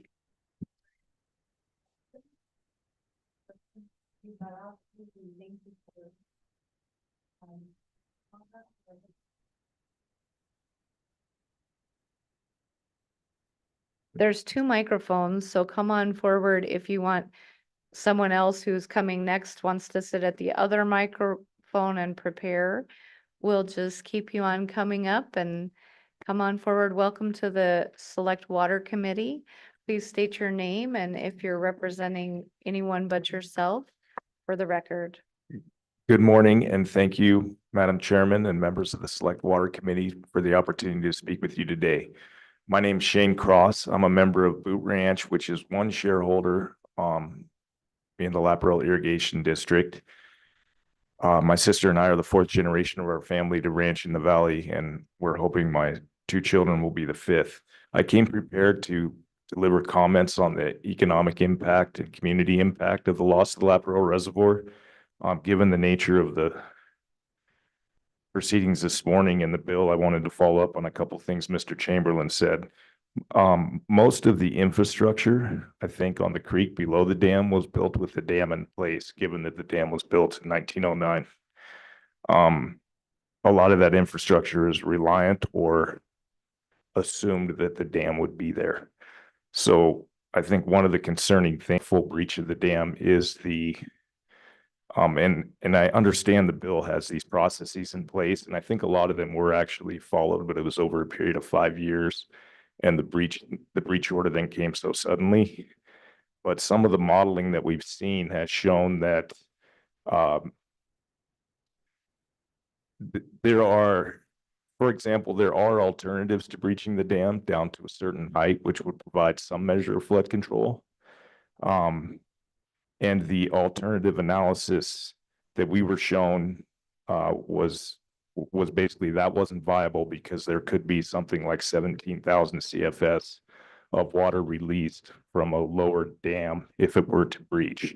In the same slides, we were shown models where 19,000 CFS could come down that valley, which would be higher than a breach of a 5,420-foot dam. So there hasn't been, I think that's why there is an importance to have that range of alternatives in a longer breaching process like this so that we could understand it, because it didn't seem to be a lot of cost benefit analysis going into what are the breach alternatives, full breach versus half breach to maybe a quarter breach, somewhere where you could lower the dam and still provide some benefit to infrastructure that's been put in place that relies on that dam being there. And if I may, I would talk for a little bit about the economic impacts and community impacts of the loss of the dam. Go ahead. Thank you. I think one of the things we're struggling with is we don't have the funding in place for a new dam, and we're losing a dam that we've relied upon. As I mentioned earlier, we are one shareholder on the project. However, our ranch has 12 people living on it, my family of 4, our foreman's family of 5, and 2 other employees and my father. We also employ part-time 3 young men from Glen Rock for day work. That situation is pretty common in our district. So while it says 106 shareholders, I think there's directly thousands of people that will be impacted by this. And the number grows from there. For years, we've supported local businesses in Douglas, such as Douglas Feeds, Smiley Animal Hospital, Jerry's Welding. We've sold cattle in Torrington, in the old Glen Rock livestock markets, and in Buffalo. We purchased equipment in Casper and Wheatland, so this is not just a local issue, it's an Eastern Wyoming issue. And it will have regional impacts across the state if we don't raise funds for a new dam. As Mr. Strock mentioned, and as many people have done under this project, we've worked with the SCS and NRCS for years to bring our entire ranch under pipeline and pivot irrigation. The last of those was installed in 2017, 2 years prior to the breach. And due to the increased hay production, we made a significant investment in summer pasture that relies on that hay production to make that investment viable. These are long-term investments by a family that's been in Wyoming for 140 years and wants to stay in Wyoming for at least another 140 more. And since 2019, when the level restriction was placed on the reservoir, we've seen a 33% decrease in our hay production. That's led to an unexpected expense, a hay purchasing expense, between $100,000 and $150,000 due to hay prices. Most of that hay has had to be purchased from South Dakota and Nebraska. So money that was being spent in state, we are now spending out of state because of regional water shortages in Eastern Wyoming and the availability of hay.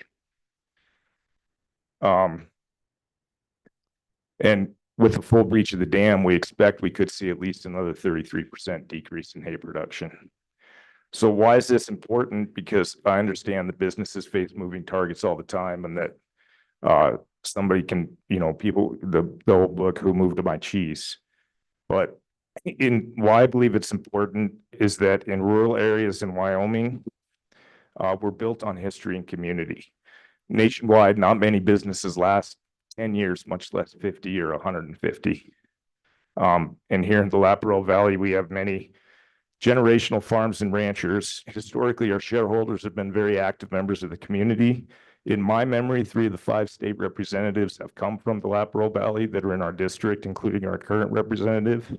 As Mr. Strock said, we have members on the school board, pastors at local churches, members of the Stock Growers Board, Eastern Wyoming Mental Health, and Wyoming Wildlife Federation, to name a few. Water from this dam sustains their livelihoods and their participation in the community. And I would like to see the state support the families and individuals that have made long-term significant investments in their ranches for agriculture production and long-term significant investments in their communities. So I would ask you, thank you again for considering these issues. And I would ask you to please support in any way you can the additional funding required for rebuilding of Laparelle Dam. Thank you for your time. Do you have any questions? Thank you very much. Any questions for Mr. Cox? Representative Summers, go ahead. Madam Chairman, thank you. And really, this is just a comment to all of you. I think we as a legislature, and certainly those of us that are in agriculture, we're really sorry this is happening to you. And we hope we can be of some assistance and not just be an impediment. It's a tough issue, right? And I think what you got down to at the very end is what can we do? In the end, hopefully we can get some money to rebuild this dam, right? That's the final solution. That'll be for others. I won't be there, but I think you have people in place that can work at that. With my question to you, is there anything besides we've heard like protecting the water rights? We want to protect your current water rights. The rest of the bill kind of deals with public meetings and alternatives and that sort of thing. Really not going to help you guys now because I think that's in progress right now. I think the state engineer will look at alternatives. I think he will work with your district to look at those options. Is there anything you think we should do in law other than protect the water rights? I see the problems that you're facing with the bill that's drafted, and I did just read this, an hour ago when I came in, with respect to emergency breaches and then the processes you put in place. And I think all these processes are really valuable. And it seems like you could find a way to define emergent or imminent threat. And if it's not imminent, I think this bill would be valuable if we could see, and this did happen to some extent. I think the fact that we didn't see the state engineer in person telling us that the breach was going to happen. Might have contributed to us not understanding fully or really looking at the breach alternatives. But I do feel like those processes would be valuable and get people participating more on the front end, because we've had a 5-year window here versus what you could face, which is a 30-day window where you need to breach a dam. So I would support that legislation in some extent for future, if you can clean it up in a way that it still allows for emergency action. Thank you. Right, thank you very much. We appreciate it.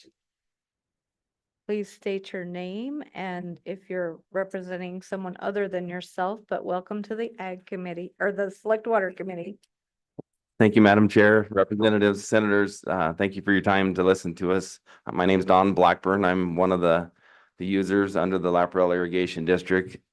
A couple things, just reiterate everybody here, I think you understand the impact it has on all of our lives, how quickly this all came around. So want to reiterate, I plan on my farm being with my kids and my grandkids. They're actually on there.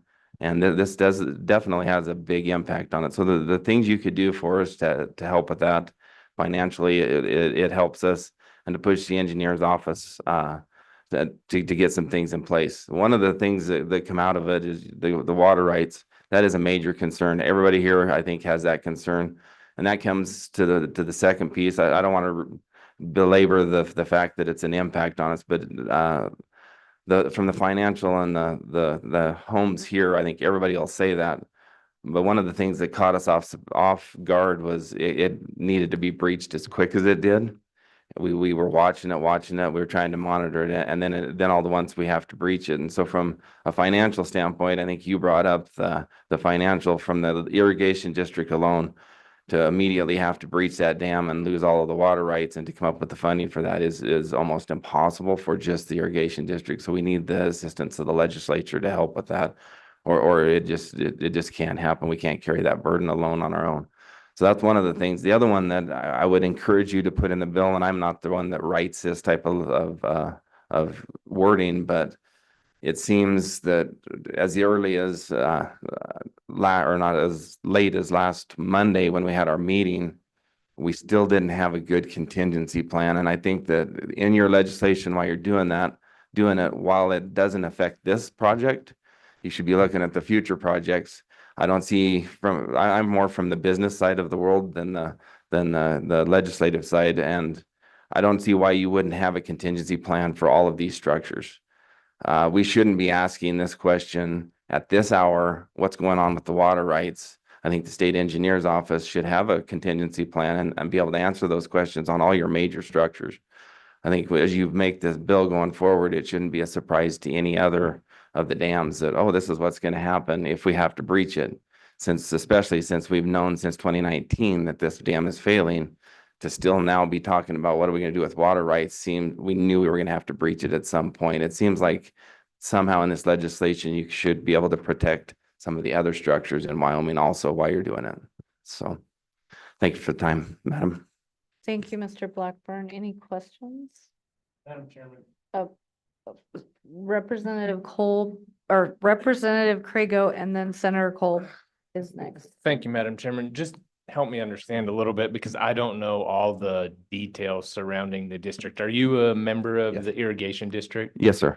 And is everybody that uses water below the dam a member of the district?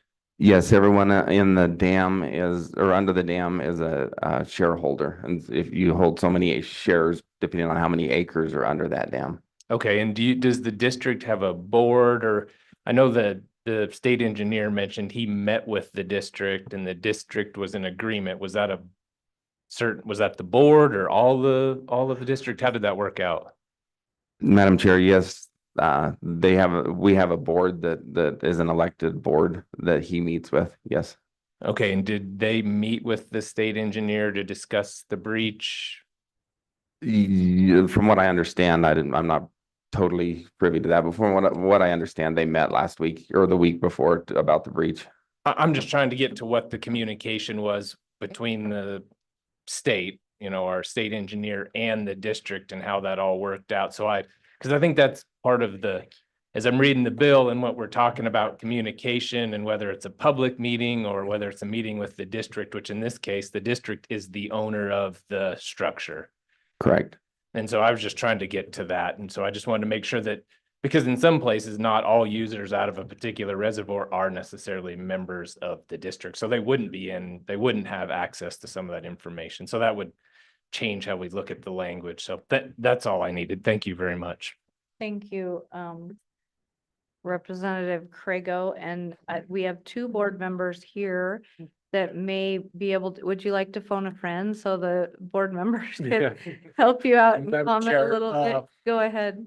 My Please name's state Casey your Dar. name. I'm treasurer on the Prele Irrigation Board. This is Phil Jargel. He's vice president.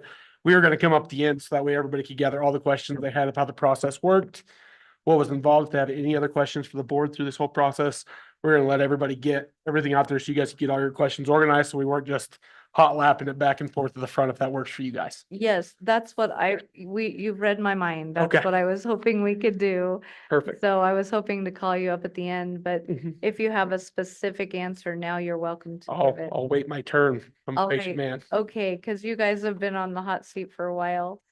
Go ahead, state your Madam name. Chairman, I'm Yes. Phil Jargel with the Prele Irrigation District, as Casey said.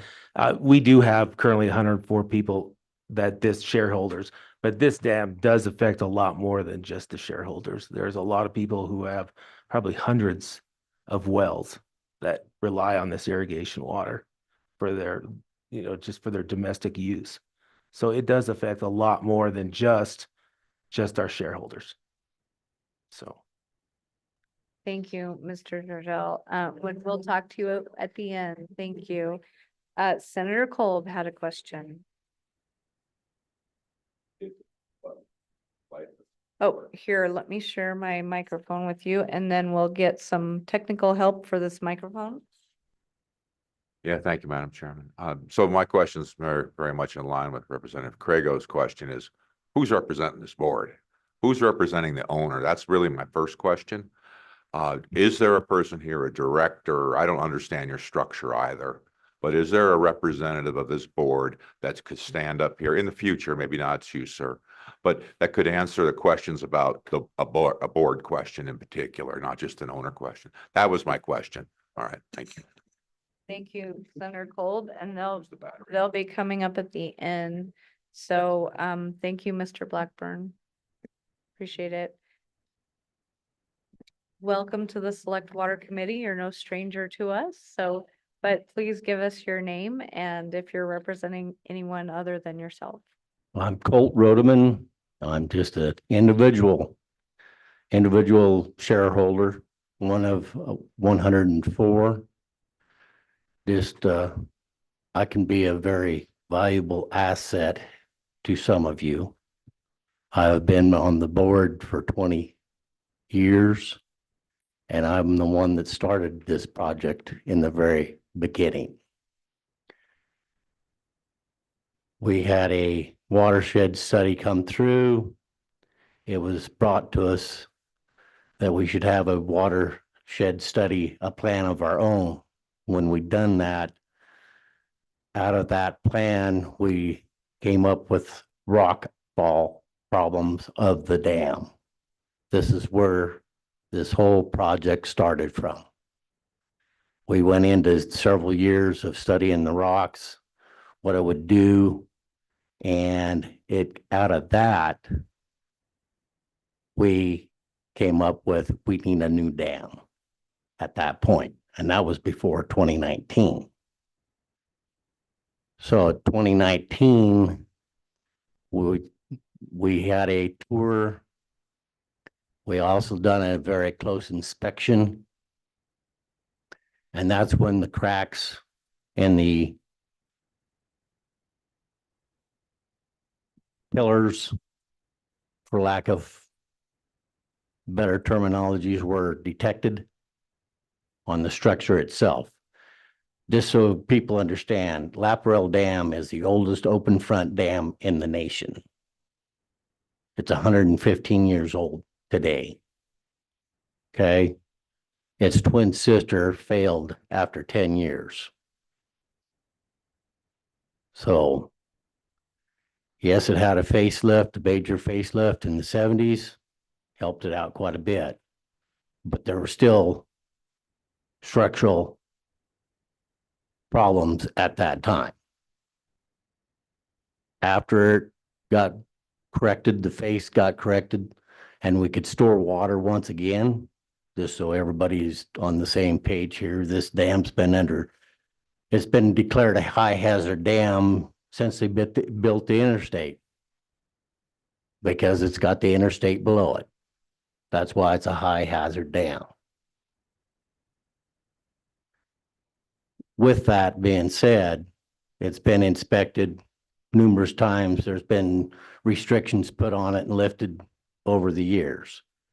Just so you guys understand, if I can, I'd like to get into your bill, and I would like to suggest that you do break it in two. You have one part with the state engineer, having public meetings. One thing that I'm going to let you know, as a past member of the board, I was attending the local board meetings every time, every month. I'd listen to them. They and then they got to have an update meetings in which I was not included. But they would never update you as to what the update was. You didn't know what they were talking about. That's one thing going forward, I would highly suggest that they would do that. Then as we got closer, it was said in a meeting that was, geez, I was in the summer, that a crack monitor had moved. I asked, was it due to a bird, mouse? Was it loose? They didn't know. They had to have some look at it. After they done some more looking at it, it was determined that in May of 2023 is when stuff started moving. So I feel that there was, and at that time they had a large influx of water that was coming in. They had a water restriction that they could not go over. They was afraid of the fine that they would incur if they went over that said restriction. And so they were going up and down with the valves, trying to maintain storage plus get rid of their excess water. My personal feeling is that's when we started having problems. But with that, I feel that you have a very good bill. I think there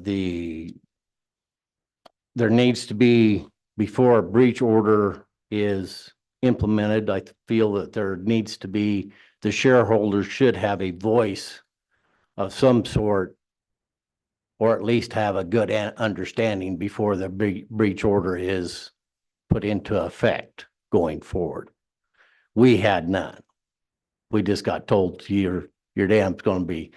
I'd like to see us look at some alternatives. They showed us some alternatives. My history with this dam is quite extensive. However, I feel that with the plumbing that's in there right now, it can handle a substantial amount of water coming at it. But you've already drained it below that. And now I'm very concerned with trash that would be coming down and plugging up said waterworks. If that happened, you'd really have an emergency on your hands then. So there's a fine line now with a drained dam. And where do you take it down to? And how do you move the equipment in there to do so? There's a lot of questions that needs to be answered. They're giving us until April 1st to have this breached. I feel that it's not enough time. Either that or they're going to have to start working very fast to get something moved.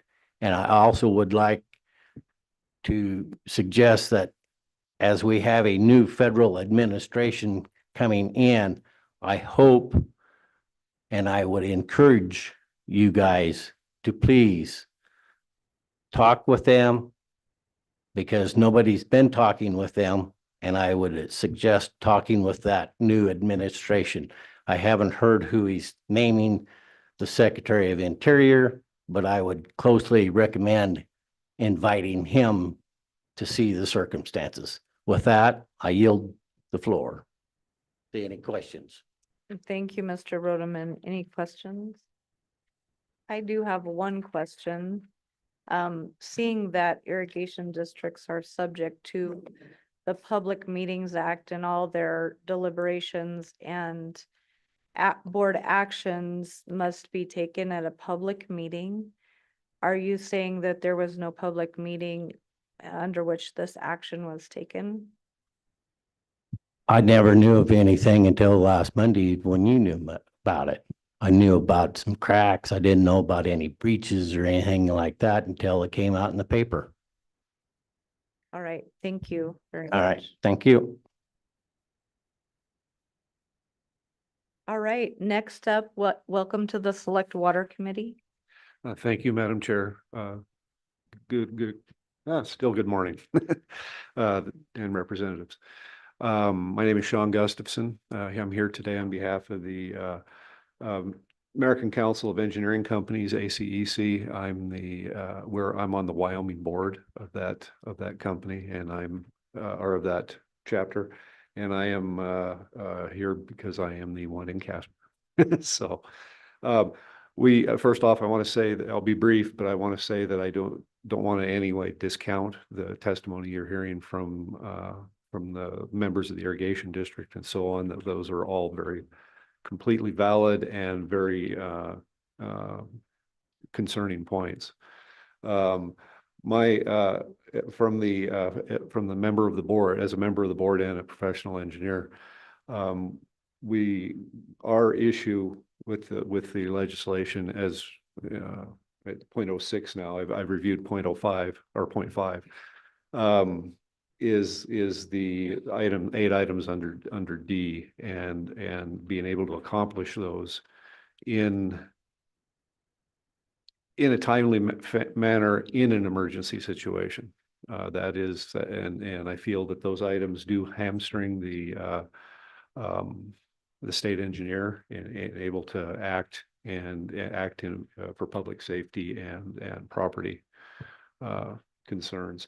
Also, the testimony I've heard today about the water rights, I do believe that does need to be represented in separate legislation, and that is an extremely important issue, being a lifetime member of, or I should say, resident of Wyoming, and paying very close attention to the information we've had on water rights.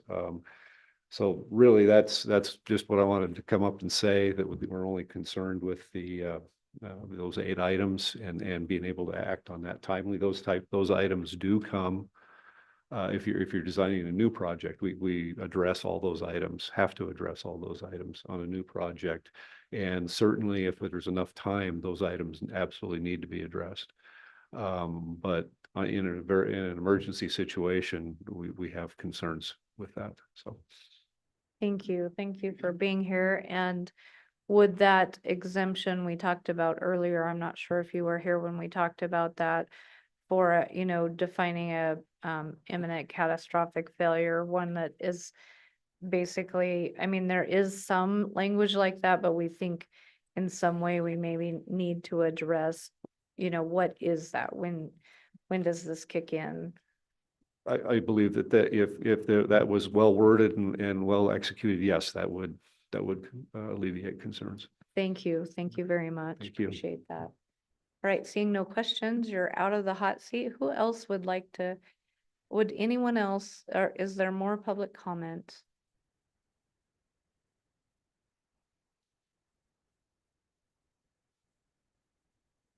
Thank you for being with us at the Select Water Committee today. Go ahead and tell us your name and if you are representing anyone other than yourself, state that for us. Thank you, Madam Chairman. I'm Rick Baker. Beside me is Linda Baker and Tim Baker. We are shareholders under the Laprelle Irrigation District. We own Bed Tick Ranch. We find sometimes visual aids help a lot, so we brought what irrigation water has allowed us to do.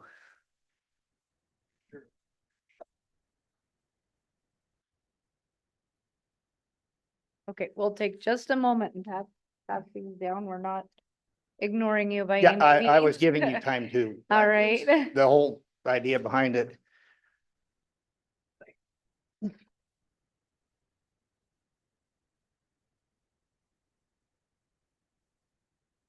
The first picture. The first picture, the smaller one, is right after we bought the place, shortly after we bought the place. The last picture has the date on it, and it's some of the improvements, and we've kept making more improvements on the land. And my husband, right after we bought the place, was on the water board for 20-some years. So we kind of knew what problems there was.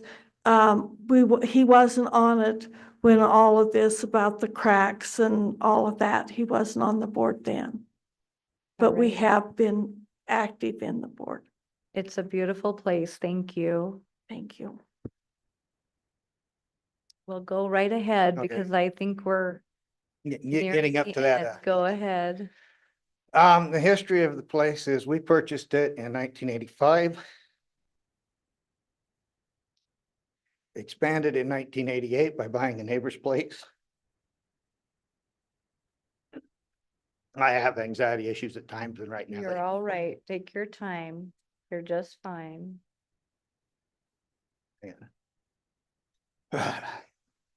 Over the course of the years, we've been able to, with sound financial practices, we've been improving.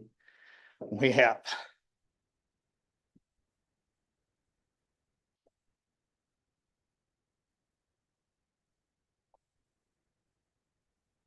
Two sprinkler systems now in place, which are reliant on the storage water of Laprelle. We've bought approximately 3 truckloads worth of gated pipe to be able to utilize it better in a direct runoff situation, which we will now be in. Because we are at the bottom of the system, our best ground is underneath those pivots, and currently now they are going to become highly ineffective.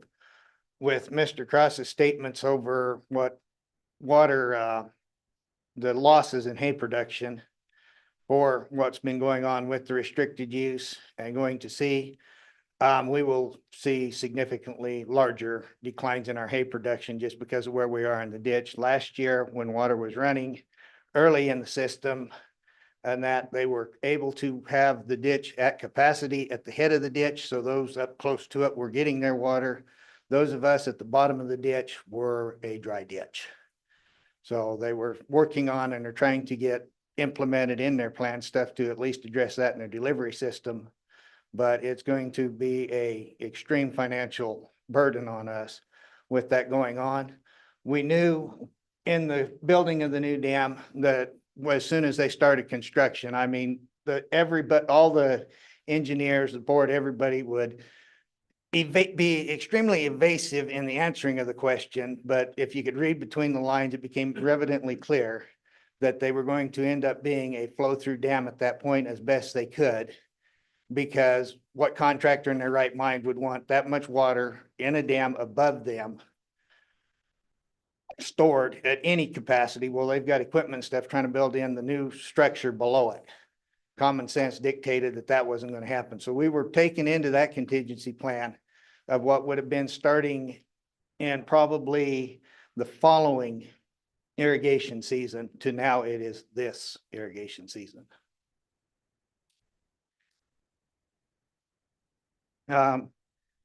With our improvements of the sprinkler systems, we've been able to increase or actually revamp our cattle herd. And we sell directly to the rail.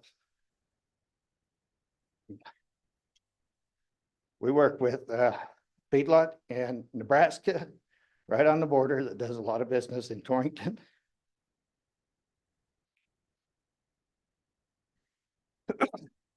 And that one of the things we was able to do is we work with what is known as the North Platte Valley Feeders Association.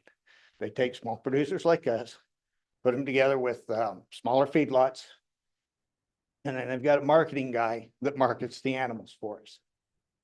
In 2020,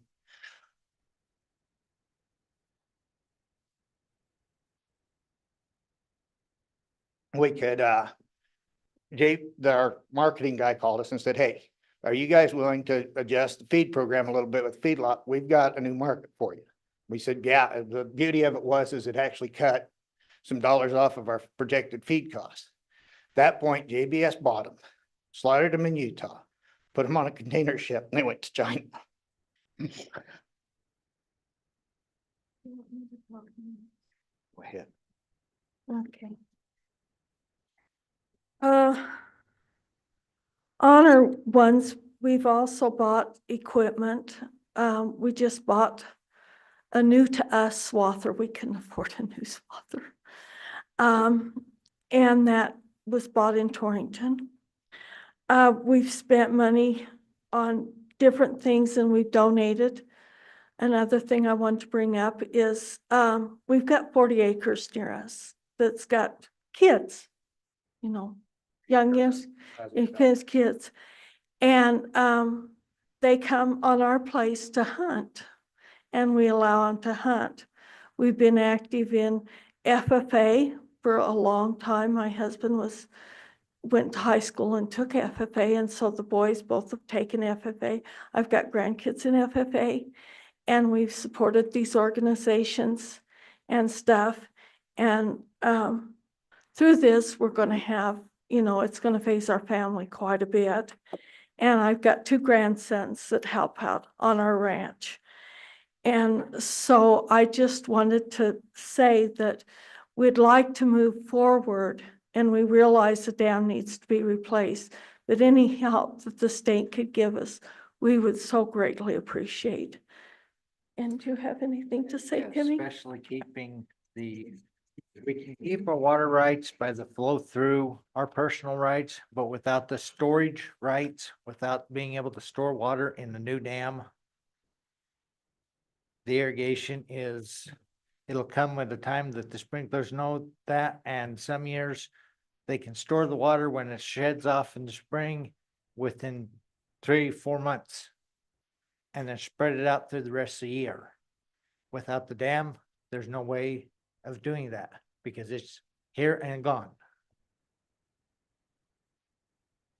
Well, thank you all. Does anyone have a question for the Bakers? Any of the Bakers? All right, seeing none, thank you very much. We appreciate your time today.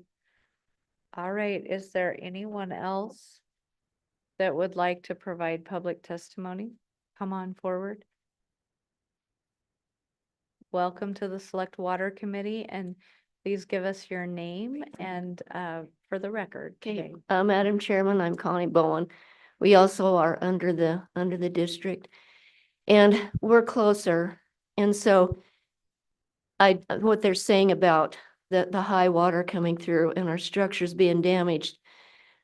Year before last, we had a tremendous amount of snow, and the canals weren't just full of snow, they were domed up with snow. And in order to maintain the what they considered safe level in that dam, they were trying to load these canals with water to help release it so that we didn't flood the people on the creeks. We don't actually live on Laparelle Creek, but we are under the system. And when that happened, they washed out a diversion, which is an expense. And there was so much water coming down, it flooded our hay meadow, filled a loafing shed for our calves, and washed water across our road, washing gravel off. So we had damage that way. And so with that dam unable to maintain water, even with that amount of water running, there is a lot of damage. even to us that aren't on the creeks. And these people that are on the creeks are going to be really hit. So like everybody else, we're being emotional because if we see that dam blow up, we're all going to cry because it's been a part of our life. It's not just a chunk of concrete. It's like it has personality. And I know that sounds kind of silly, but it's real. And I won't take any of your time, but thank you very much. Thank you very much. We appreciate what you're saying. Thank you very much. All right. Seeing no one else rushing up, would the board like to come up? And I know your consultants are here if you want to bring them forward as well. It's up to you guys. We know this hasn't been easy for you, and so, you know, we've got a bill before us. We'd sure like to hear your thoughts on it or anything else you'd like to share. Madam Chair, thank you for the opportunity. I'm sure you guys are sick of hearing me talk over the last 3 meetings I've been a part of. We're here at the board. We'll answer any questions of the process, anything that we deliberated, how we went through it all. We're willing to open ourselves up to any of those questions you guys have. First, we figured we'd give our testimonies as private landowners, not as board members, which most of you have already heard when I say. I mean, I'm not young, but in comparison to most of the other farmers, I'm considered the kid in the group. Connie, pretty much every time she calls me, goes, "Hey, kid." So as a younger individual of the district, we've got a young family. We've tried to be progressive agriculturalists. Everybody says in agriculture, quickest way to go broke is by saying that's how we've always done it. So we've updated our farm. I've gone to gated pipe. I've gone to pivots. We've installed gravity feed system on our pivots to increase the efficiency of our pumps.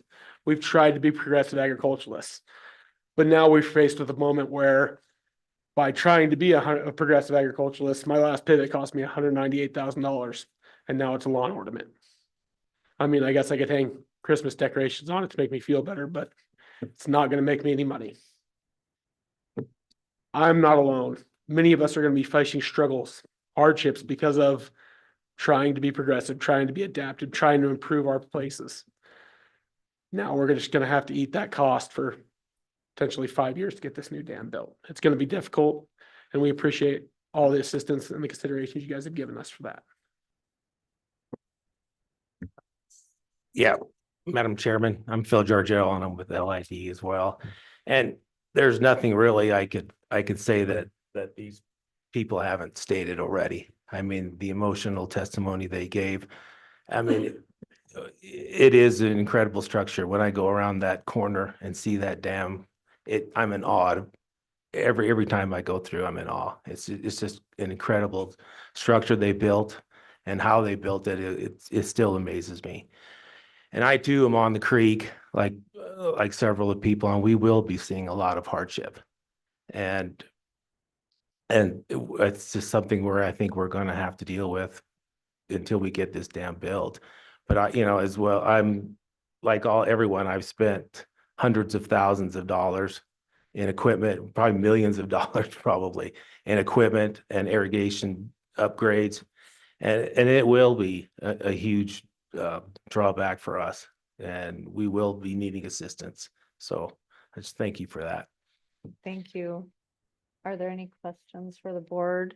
Go ahead, Representative Craigo. Thank you, Madam Chairman, and this could be for either one of you that are on the board. And I alluded to this a little bit ago. In your conversations with the state engineer's office, did the board agree that the dam needs to be breached, or do you feel differently? He alluded or mentioned that the district agreed to the breach, I guess. So tell me a little bit about that, whether you agree, whether you don't agree, and how that whole process worked, please. Madam Chairman, Go ahead. Representative. So we went into this, I'll be honest, I had a hard red line. I was not letting that dam come down. I was steadfast. I was mad. I was puffed up, ready to go. We went through there. We initially got initial contact about the croc movement. met with state engineers. And then we decided we need to have a powwow. We got to figure this out. We started talking about the potential loss of life, potential loss of property. We came down to Cheyenne. We brought our consultants who brought 10 to 15 other engineers to help us instantaneously calculate possible dangers, possible risks. What could we do for possible alternatives other than breaching? They know when we first started, they told us, you need to make us feel safe with about another option.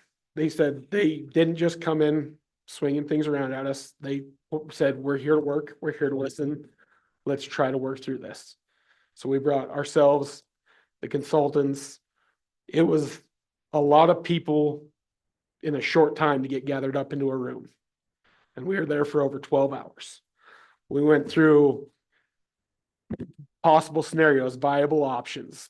Everybody keeps talking about the 1970s flood event that happened on the creek. That's 17,500 inflow. At our current or our previous elevation restriction, that's the same thing. And then we had to stop and think, guys, if 17,500 CFS hits that dam, it's gone. And we just created it from 17,500 CFS to well over 3,400 CFS. And then we've really got an even bigger problem. We've listened to a lot of people about the flooding on the creek, and Phil can testify, he's on the creek. We're terrified about that. I am terrified of losing that park. It's where I got engaged. It's where I got married. It's where I took my dad on his last walk before he passed away. I am mad about that. But you know what? The only solution for that is a new dam. We went through so much engineering, cutting holes in the face of the dam, putting in extra outlets. We had a lady on call calculating inflows for every adjustment we made to try and accommodate what we need for outflows. It was 12 long, hard hours of people with different backgrounds working very, very well, trying to come out with a good solution. And the other thing that we had to take into account for board members, it is our job to A, represent our shareholders, and B, protect the district, because without the district, there's no new dam. With no new dam, none of us are going to be making a living ever again. If we kept the dam up, something happens, we get sued, what's going to happen? There's no more district. There's no more district. There's no more dam. There's no more dam. None of us are going to have a livelihood in this industry anymore where we're at. We have to, it's a balancing act. Nothing's clear cut. Nothing's gray and white. We have to look out for the future of our shareholders as best we can as elected representatives. And to answer your question from before, our board seats, it's almost like a house district. Everybody has a district. There's 5 districts. You're elected by the members of your district based upon their shares in that district. And then we elect officials from there. Does that answer your question? Follow up, Madam Go Chairman. ahead. So ultimately, at the end of this process, at the end of the day, the district board agreed with the state engineer that a breach needs to take place at some point, maybe not according to that timeline, but at some point. Is that accurate? Yes. One of the main reasons why we felt the breach was the best option was because of the no fill limit. If our outlets couldn't handle an inflow, if we go over that, we get fined. How many times would the district get fined before we couldn't afford that anymore? We felt it was much sounder practice for us to not have to pay a continual fine from every little inflow filling us up to a breach where it's no longer out of our control. Go ahead. Madam Chairman, I just wanted to add on to, Wait. I'm sorry. Oh, go ahead. You go ahead. We'll let you go and then see if Craig. Okay, I just wanted to add to Representative Crago's question. I just kind of lost my train of thought. Sorry about that. Oh gosh, I lost my train of thought. Sorry. Sorry, Go ahead. Go ahead with your question. I'm sorry. Did you have a follow-up, Representative Craig? Yeah, I guess the follow-up was just because we have a bill in front of us that creates a lot of hoops to jump through. I'm just wondering if you feel as the board is whether the process worked as it should, or whether we need to create additional processes to make sure that the communication is there between the dam owner and the state, and state engineer's office. Did it work as it should, or do we need to do more? Okay, thanks, buddy. Madam Chairperson. Representative. So everybody that called me through this process, I'm not smart enough to lie. I'm kind of a dummy. Saved it right there. But so if I think it, I say it. I'm not smart enough to hide things. You can ask many of the shareholders when they called me through this. I gave them truthful accounts of everything that would happen. We couldn't go public, like just scream it from the mountaintops because we didn't have anything official yet. We were still working through the process. The moment it was official, we screamed it from the mountaintops. It was in the press, all that. But on a project like this, I'm sorry. It's kind of a joke among us millennials about how we've lived through our ninth end of the world. There's always something else that's just end of the world, end of the world, end of the world, end of the world. Every time we work through a problem, if we went to the mountaintop and screamed it out before it was official, it'd be chaos. It really would. The moment anything's official, we pride ourselves on our transparency. We tell everybody we can. We always answer our phones, and I always answer the questions to the best of our abilities. As far as how the state engineer's office, they communicated with the board members very well. When I look at this bill, there's parts that are amazing. We got to protect our water rights. We have to. As far as a timeliness issue, and then it also goes back to the old question of who's paying for this. Certified mail, what is that, $25 a person? If we're paying that as a district, that's a pretty good bill. And then you go back to organizing the meeting. Those engineers, to get all those engineers in that meeting room for that one day was $70,000. Because we had to fly them in from all over across the country because we need to be able to calculate at that moment and go through every possible scenario that we could because we are on a timeline. We have to be ready for the inflows by April 1st. This wasn't something where we could just be like, hey, so what do you think? Yeah, I'll talk to you tomorrow. We needed a solution. And so we had to fly everybody in. That's 70 grand. You want 4 of those, you're looking at 280,000. Who's covering that bill? You know what I mean? We worked very, very hard. I'm proud of the work that we did with those individuals. Could there have been better communication with shareholders? Absolutely. There could have been. Do I have that answer? No, I'm a farmer. I'm not. It's not my job. You know what I mean? Does that make sense? Follow up, are you good? No, I'm good. Thank you for that. That helps us out a lot. Thank you, Madam All Chairman. right, I think Senator Larson had a question. Thank you, Madam Chairman. I have a couple. The first one would be where did the fine, you mentioned about a fine, how much would that have been and who would be tallying that and that sort of thing? Is it the state engineer that actually said you'll be fined $5,000? So, and Madam Chair. Go ahead.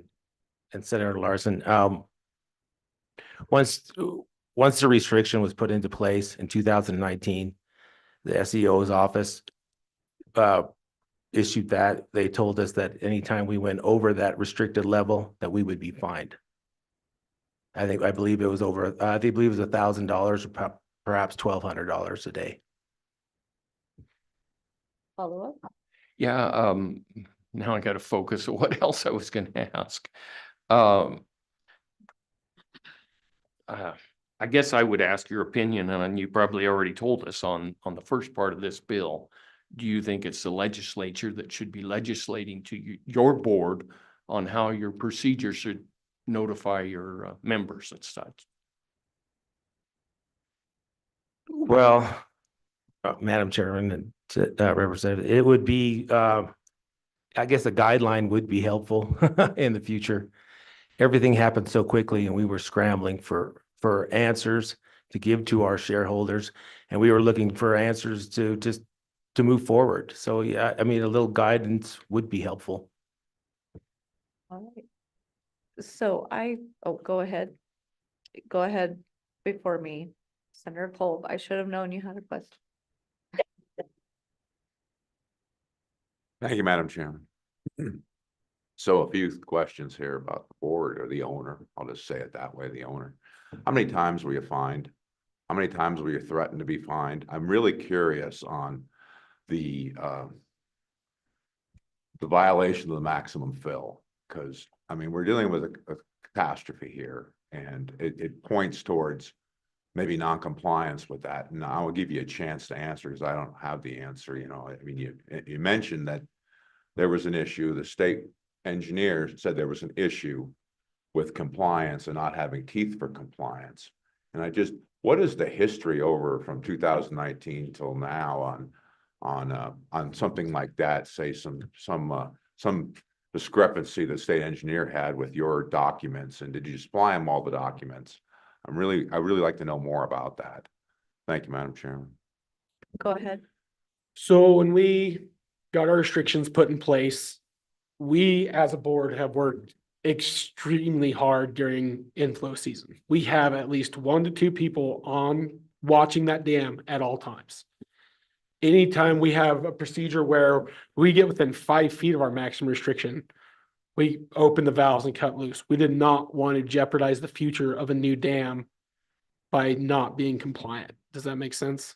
So we never got fined. Did we? No. We worked, we tried to play by the rules. We've been very, very good about that. I feel like we've been very, very good stewards of this dam, and we've cooperated very well with everybody that's worked with us. And like I said, we haven't been fined. That's just what we were told. We took it to heart. We went with it. We didn't fight it. Does that make sense? Follow up. Yeah. Thank you. Yeah, so your testimony then is that you've never exceeded the maximum fill limit since 2019. I don't care if and I also will add, I understand your outflow capacity is not high enough to deal with the inflow at certain times. So I do understand that, but that's my follow-up. And also I just like to say that, you know, you're the owners, and the state water engineer is trying to deal with that.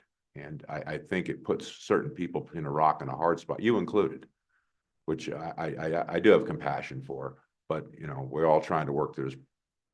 I'm trying to understand this more. So anything you could help with that answer would be appreciated. Thank you, Madam Chair.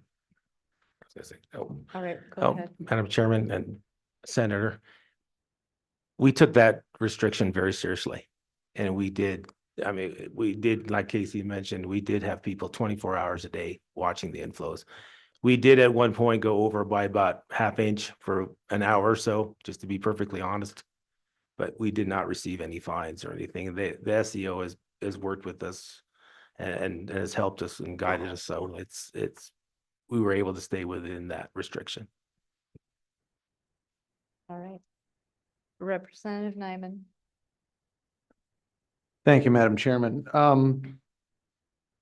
I wish I could tell you that all my questions have been answered, and I've done nothing but write down information from everybody that's gone through. And I guess that's my question. With this type of an opportunity to be able to hear from all the different stakeholders in this, and have you guys had an opportunity to consider many of these other issues that have come up? And I think of one specifically, Mr. Chamberlain, when he came up and gave his testimony. I know the ideal scenario in this is we'd like to have this dam rebuilt in 5 years. But was the conversation ever had at the fact of potential lawfare from conservation groups that would say, okay, that dam's gone now, and we're going to go throw wrenches in the cogs, and we're going to keep you people in court indefinitely because we don't want you to build a dam on that river? And that, I mean, that's a very real issue. I never even thought about that until he mentioned it. You know, what has been considered or had the conversation with the rest of the users on this reservoir about the potential of even that one issue? Potentially saying we could have you guys tied up and it wouldn't even be your course and everybody would hate it, but they'll just say, we're just going to tie you up and you're going to fight this. And that could be decades and potential implications of that. So I asked that question to go to this point to the engineer. And also if I can have a question with our state engineer. When you looked at this and destroying the dam, feeling like that's the only real option at this point, based on the information that you're receiving of late, was there ever a discussion of being able to go in and try to maybe mitigate this by reducing the dam height and then doing some alternative efforts? I know, I mean, I don't want to share anything she doesn't want me to share, but there's been some research that's been done and some opportunity to potentially look at some other options of going in there and stabilizing the remaining reservoir and doing some things like that before we go to the lengths of destroying something, because once it's gone, you're not going to bring it back. So I guess my question is, have you taken the time to look at the options that are presented to, the district, to say, maybe we can look at mitigating some of this and not destroy it? Because that really woke me up when they said, well, if it's gone, and then if I start preventing you from being able to build it back with lawsuits from conservation conservancies and things like that don't want the fish to be hindered or anything like that, these folks here may never see that dam in their lifetime rebuilt. And who would foot that cost? It would be district. And would there be an attempt on come to the part of the state or the attorney general to fight this for them? Because we see it all over this country. And so I guess my question would be, what other options could be looked at? And is this an all in, all done, we're through now, if these guys have made that decision and there's no going back? Is there enough time left in this process to be able to look at some other options that could potentially be on the table to move part of that dam, give these folks a structured ability to do a lot? And, a lot of the other points that were brought up here, and I don't mean to get long-winded, but there was a lot of testimony I had to listen to here, and it's very compelling. The potential long-term ramifications of destruction of most of your infrastructure below the dam that was created after the creation of the dam, which has been able to manage those flows so that it doesn't wipe everything out. I've got ditches on my own place. I see it. I mean, if I can't slow that sucker down somehow, stuff just disappears and I have to go back and replace it. That's a very real and astronomical amount of money that would have to go into potentially replacing all of that because of not being able to hold that flow back. So at the very least, not destroying the dam completely and creating something for these folks to be able to mitigate the long-term consequences of the removal of the dam through inflows in the spring. Has that discussion been had? And what could we do to reduce it? Okay, well, then we can't let enough out, 350 CFS, we get that. But is there a point where you could put a notch or something in that sucker that if it got to the point it's going over, then it would have to, but you could at least try to prevent some of this and not remove it and be able to hold some storage in there through other processes that could potentially strengthen the remaining structure and give these folks some time to not just be all or nothing. And that's, I guess my wonder is, this seems to me like this is awfully darn rushed. And there's not been enough time to really investigate all the options that are available. And I would be very hesitant as a district to say, well, it just needs to go without really looking at every option, because to Mr. Chamberlain's point, if that sucker's gone, you might have people lining up to make sure it's never rebuilt. Go ahead, whoever wants to take that one. Yeah, thank you, Madam Chairman. Senator Nyman, appreciate the question. Please state your name. My name is Peter Rausch, engineer with Respec Consulting. I've been the project manager on this since 2019. Try to work through the questions, help me remember if I've missed anything. Yeah. The question of whether we should remove the full dam or not and the consequences of doing so, especially does this complicate rebuilding the structure, was that was one of our first questions internally. Really, full removal of the dam was the last thing we wanted to do. And so in evaluating the options, what we really, are facing, kind of the benchmark that sets everything here for the decisions that we're making, is given the information and the cracks that we found, we've determined that the probability of a failure and the consequence of a failure far exceeds any other concern at this point. And so that is to say that it's riskier to leave the dam in place than take it out and risk everything you're describing, simply because of the consequences that a failure would cause.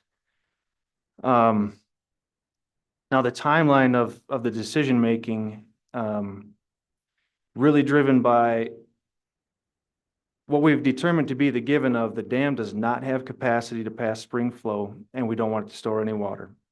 That means that whatever solution we come up with must be in place before spring flows. And that really limits what we're going to be able to do. And so that was another factor that we were facing. As we worked through the problem, it really went without saying that we have to figure out how to increase capacity and or reduce the consequences of a failure by bringing the dam down. And so we worked through what are the reasonable options for increasing capacity, which included, if we could install 2 8-foot conduits and put holes in the dam, even that would not satisfy what we thought would be appropriate for being able to pass. That led to, can we bring the whole thing down and use the top of the dam as a spillway, give us the capacity we need? And what we looked at, and forgive me because I know we presented this, but if we take it down to 5420, that's the elevation, gets us below the cracks of concern. We really wanted to evaluate that. Is that possible? And the question was, to your point, can we stabilize it in a way that we're confident that it'll stay there? We had to consider the option with that as a given. Let's pretend that we can do that. And we got that far. What that leaves us with at 5420, 500 acre feet of storage, for the district, that's not nothing, but it's not much. And at that level doesn't provide significant flood attenuation for the larger events that we would be concerned about. So those were a couple of issues. Then we looked at, can we reasonably stabilize this thing at 5420? And that was really in question. And that's where we looked at what's the consequence of a failure all the way down to 5420. And maybe just for some perspective, 5420, 500 acre feet of storage. Full dam is 5490, 70 feet above that, and 20,000 acre feet of storage. So we're bringing it all the way down to a long ways down, excuse me. The consequence of failure at full is, without saying catastrophic. The dam's 130 feet high, the canyon's 200 feet wide, and that wall of water comes down. And what we had looked at, it's actually a failure analysis at full that had been done in 2010. That failure produces 160,000 cubic feet per second at the interstate or more. That 160,000 cubic feet per second is the flood of record on the Missouri River from the events in 2011. So that's a benchmark just to keep in mind. Now we bring this thing down to 5420, we've got 500 acre feet. It's still stacked up 25 feet in that canyon. And that failure would produce 20,000 cubic feet per second through the canyon. That's the equivalent of a 500-year event on this creek. And I say that pretty confidently because we do have 83 years of stream flow record above the reservoir. And so, of course, evaluating what we could expect just based on that flow gauge. So as we work through this, we got to looking at the 5420 option, providing some storage, providing some attenuation, and providing some water management during construction of the new dam was our desire. But we did not have high confidence that within this short time frame through the winter that we would be able to implement a solution that would confidently stabilize the remainder of that dam. And that's where in working with the state engineer's office, of course, in the room, and several folks, if we take it to that 5,400 that we're talking about, that's enough to hold back the sediment in the reservoir, which is a significant concern, not letting that be released. Our bathymetry collected in 2021 compared to bathymetry from the 70s rehab, or just survey of the volume in the reservoir, suggests that there might be 100 acre feet of sediment in there. And yeah, there again, that's, stacked 25 feet behind the dam. Anyway, leaving that much in place to manage that sediment was very important, but ultimately, in spite of all the concerns, the concern of now we're going to see natural flooding below the dam, the concern that taking this out may complicate permitting and open up the door, as you suggested. That's still, given what we face with the high probability and consequences of a failure, that's really where we have to go. Go ahead, Representative Summers. Madam Chairman, thank you. So, just a question to the consultants. Who would have to, I guess, who would have to pay? So right now it's going to be really the paying is going to be a part of this whole project to rebuild, and we're going to be able to use the decommissioned stuff. And so it's really going to be probably a lot of the state money is going to be able to be used, right, for this decommissioning. That's one thing. But if you would have went to a scenario where there was still 500 acre feet left in the reservoir, who would have had to have paid for that? So in other words, if you would have brought it down to that level where you still have 500 acre feet, who would be paying for that? And then my final question is, as the consultant, would you be held liable if that dam, if you said, well, I think it'll work if we go to 500 acre feet, would then you be liable? And so does that then make your recommendations even more conservative? And Madam Chairman, Representative, all right. Maybe starting with the last question and liability. If there's a failure of the dam, given everything that we know today, if we would jump ahead to the dam has failed and we are dealing with those consequences, everybody involved in the project is going to be pulled into a lawsuit. And what I want to say is, given what we know today, our actions from this moment forward would be heavily scrutinized, and not just me, but the district, the state engineer, water development, everybody. And so, yes, that is a driving factor. Yeah, you might say our rear ends are on the line, but it's really, as professional engineers involved in this, we've made an oath that we face a situation like this, and it is our duty to look out for public safety, number one. And it leads to, this is a very difficult situation because we're pitting public safety against the livelihoods of these folks. And so it's very difficult decisions to be made. Now the costs. What we're talking about with the removal of the dam was always intended to be part of the construction project. The construction project has funding through the Bureau of Reclamation. And really, because this was always going to be part of that, it does fit within that funding. Whether the full removal or your question of if we would leave some in place, I think that would still apply potentially, because like I suggested, we really would like to keep some of the dam in place for several reasons. One of which would be managing water during construction, and so that also fits right in with the construction project. It'd ultimately be up to Director Mead to make that call. But does that answer your question? All right, so I have a couple questions of my own, and I appreciate all that the board has done and gone through and all this, because I know it's not easy. We've done that too, but some of my concern is the notice and the communication with landowners.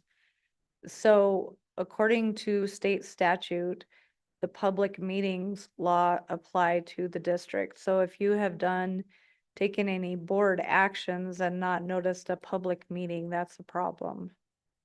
So I don't know if that has happened or not. Did you, agreeing to the breach order, did you take a vote on that? How did that occur? So if I'm not mistaken, we went through all these engineering, everything, all the board members kind of gave their opinion. We went through. And did we ever do an official vote on the breach? We did not do an official breach, Madam Chairman. We did not do a vote on that. Everybody, what we did was when we were in the room with all the engineers, we went around the room and everybody just kind of gave their opinion. It was fairly unanimous among everybody the direction that we needed to go. So do you intend to do that? Because I don't know how you can take an action and agree without taking a vote. We weren't- certainly can't anyway, so how does that work? We aren't the ones applying the breach order. Correct me if I'm wrong. We're not the ones issuing the breach order. That came from the engineer's office. He asked our individual opinions as board members and we gave them. We didn't, set up a quorum and hold an official. Yes. He asked our opinion in the meeting. We gave our personal opinion as board members. We are not the ones applying the breach order. We don't have any influence legally on the breach order, correct? From what we understand, from what we were told is that this breach order would be put in, it would be done, and we would pay for it. That's basically what we were told. So, the board doesn't have to take an action in order to amend your budget with the district court because wouldn't you have to file an amendment with the district We're court not in there your yet. budget? The breach was just ordered. We had our first meeting with the general public. And then when we have to amend our budget accordingly, then we will take those steps and do what we is required to do that. Okay, Does that make sense? it does. I just would urge the board in the future to call an emergency meeting when things are happening. Because in the process with GID, they had emergency meetings all the way along so that shareholders knew exactly what was happening before these important things went on, because public input is very important. When I look at page 3 of this bill and it talks about the danger to life or property, every person in this room property is affected, including all of yours, 100%. There's no, maybe, this could happen to these folks. This will happen to these folks. The risk of the dam failure is a risk and it's a high run, but everybody in here, we know the risk to them is 100% because it will affect their property. Yes. And so it's not, you know what I mean? So, the people downstream have a risk to them, but these folks are assured of that risk and they're assured of it affecting all of their lives. Madam Chairman. So first thing I would like to state is that it was 7 days. This was not like we held on to this as a secret or was hiding anything from anybody for this was 7 days. Yes, I agree completely. As soon as we had an official deal, we did a public announcement. We got a meeting together. We gathered everybody our consultants, state engineer's office, and we had that public meeting as soon as it was official. The second thing I would say, we pride ourselves on our transparency. Anybody that called me through this process, we talked through it. And I told them exactly what I was thinking. They told me exactly what they were thinking, and I took that into account. There's individuals here that can tell you, I told them what happened. I don't know if that's gonna give me how. That's great. It's just not a public meeting of a board and a governing entity that is, has a fiduciary duty to its shareholders. So just, it's a different function. Madam Chairman, we did not come to this decision very easily. It came upon us very quickly and it took time to meet with everybody. It took time for our engineers to find alternatives, and we did go through alternatives. And it took time for them to get their people together, and it took time for us to all come together to listen to these ideas. And so it wasn't something that we took lightly, and as soon as we could notify our shareholders, we did. Right. And I think the difference I would see is just that the shareholders could have been in the room and looking at the alternatives with you and at least knowing what was being presented. I find myself questioning, as far as, I've done quite a bit of research and we've talked about that, and hopefully something with that might pan out for you. However, from what I have heard and what I'm hearing, what alternatives were proposed to you that maybe you could stabilize the dam, maybe you could look at another alternative, maybe, and I know that the state engineer's been great about saying that that height order could go up, which is a great help to everyone. But for example, we were advised not to fix the tunnels and do a temporary repair right at first. And the farmers decided they wanted to pursue that, so they did, and they brought in folks that could actually do that job to tell them, what the options were. So what alternatives did you explore and who did you bring in to do that? Madam Chairwoman, so we explored a wealth of different options. I called people about potentially backfilling with dirt. You're looking at 20 to 25 million roughly is what the number off, that they could give me without doing a full workup, because we were on a time crunch. We were calling people up, getting numbers. Things were 20 to 25 million for the backfill option to stabilize the dam potentially. We're already facing a shortfall in this dam. How would we be able to find a backfill solution that costs $25 million that still doesn't completely live up to modern dam standards and requirements? Oh man, my phone was hot that week just calling people. I know this probably isn't the best way to do it. Where I went to school for engineering, a lot of the people I went to school with, I truly do trust. They're in higher level positions in construction companies and organizations. Those are the guys I call with stuff like this. I made, like I said, 20 different calls. 10 of them work for very large scale construction companies. Some of them are even working for companies that could potentially be doing the construction of this dam. One of the things they all brought up was, with some of these Band-Aid repairs, it's going to be hard getting a contractor that's willing to work under those Band-Aid repairs, because they have to have insurance. They have a liability to be bonded during this construction period. A lot of them said that they would not be able to bid this project under a backfill because it would not be meeting modern day dam requirements, and therefore they wouldn't even be able to bid on this project. There's only 7, 8 companies in the United States that are capable of a project like this, and we're already losing, 2 or 3 because they won't be able to get insurance or bonding to workload this project. So not only do you have the financial implications of putting a Band-Aid on this project, but then you're limiting your pool of contractors that would be capable to perform the construction of the new dam, causing a new issue. Then we looked into cutting holes in the dam, facing it out to increase the outlet. It was, if I'm not mistaken, this is off the cuff of my head, it was going to be like $200,000 per hole roughly. And we would need to cut 16 holes in the face of that dam. And it'd still be insufficient. And it'd still be insufficient. So we completely removed that off the table. Because if it's not sufficient, why are we doing this? Right.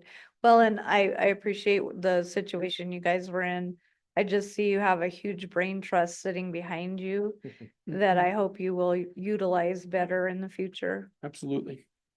And Madam Chairman, we are open to all kinds of options still. The dam has not been breached yet, and you and I have talked a little bit about it, and we've talked to the SEO's office. And if those things, we're up against the timeline here. We have April 1st is going to come pretty soon. We need to organize our engineers to get all this stuff done. So our time is limited, but we are open to options if there are any. All right. Well, I would encourage you to call Scott. And he had said he would send a team out to evaluate it, no cost. So I would encourage you to do that. Absolutely. Absolutely. So, all right. Are there any further questions, Senator Gold? Yeah, thank you, Madam Chairman. This goes to the consultants. Just, do you fully understand from an engineering point of view the failure that's going on currently on this structure that's caused the abrupt failure? I mean, is there a firm engineering research done on this to figure out how we went from 2019 with a crack to a catastrophic situation in the year 5 years later in 2024? What happened? I mean, I'd just like to hear from your point of view as a consultant, just how'd this come about? Thank you, Madam Chair. Madam Chair, Senator. Yeah, so what happened and do we understand it well? I would say that a thorough structural analysis of the new issue has not been done. But I say that because what was found was so clearly an ongoing failure of the dam, and that it was new from where we had started in 2019. We had shown in presentation the first sign that we found during the inspection in 2024 was a crack on the slab, and just to say, there was mention of the original concrete, but there was a rehab in the 70s. That rehab in the 70s put a new concrete slab over the original slab, and it's the new slab that's unzipping. And it's doing it in a way that suggests there's significant stress in that slab. Turning from there to try to understand what might be causing that, from one of the tallest buttresses in the middle of the dam has a crack going from the slab up underneath all the way down to the foundation, and that crack's on both sides, which suggests it's not so much a crack as a shear plane. And that was enough. That we would describe that as this thing is, I mean, it is failing. And that's what changed the thinking. Follow up. Go ahead. Madam Chair, thank you. And when did you convey that to the owners? When did the owners of the dam get that information? I mean, was it after it was visually inspected that came to that conclusion, or prior to that? I guess my question is the timeline when the owners knew that there was a severe issue with the structure that previously wasn't known. Thank you, Madam Chair. Go ahead. Yeah, Madam Chair. The inspection was done October 14th and 15th. I think it was on October 16th when we were sure we understood the results. Without significant analysis, it was clear enough that we shared that information, photos of the cracks, immediately with the district. All right, you good? All right. Representative Yan, did you have a question? Madam Chairman, is more a comment. I think one thing that was presented in the presentation to the Water Development Commission was that there was a big significant event in May 2023. I don't think that could be proven as the cause necessarily for the crack, but it did change a lot of the crack metering data that was in the presentation. And I thought it was a very good presentation. And anyone who hasn't seen it from the public, I do urge you to go watch it from Tuesday. All right, thank you, Representative Yin. With that, go ahead. Madam Chair, if I may comment, the question was what really had changed. Of course, I described the cracks, but Representative Yin reminding me that in May of 2023 is when we saw in the crack meter data, and maybe a little more explanation. When we go back, we can see there was a clear change in May of 2023. And what happened on the day that we noticed the change in the crack meter data was the reservoir filling fast. The irrigation district was dealing with that, trying to prevent exceeding their restriction, and had to open their outlet works wide open. And combination of the higher stress on the dam from the water level, high flow through the dam. What was happening at that time was vibration of the dam because of the outlet works running wide open under those stresses.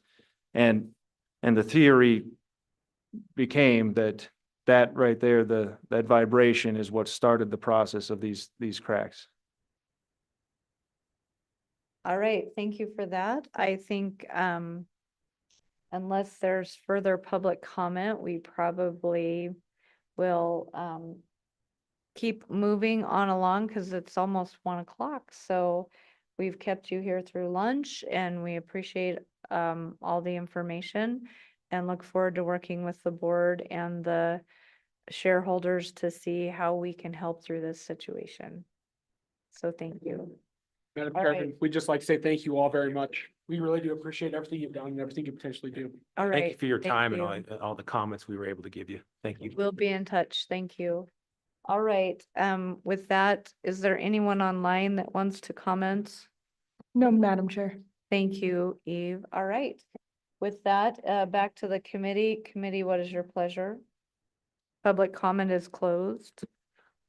Move the bill. Moved by Senator Cole. Do I have a second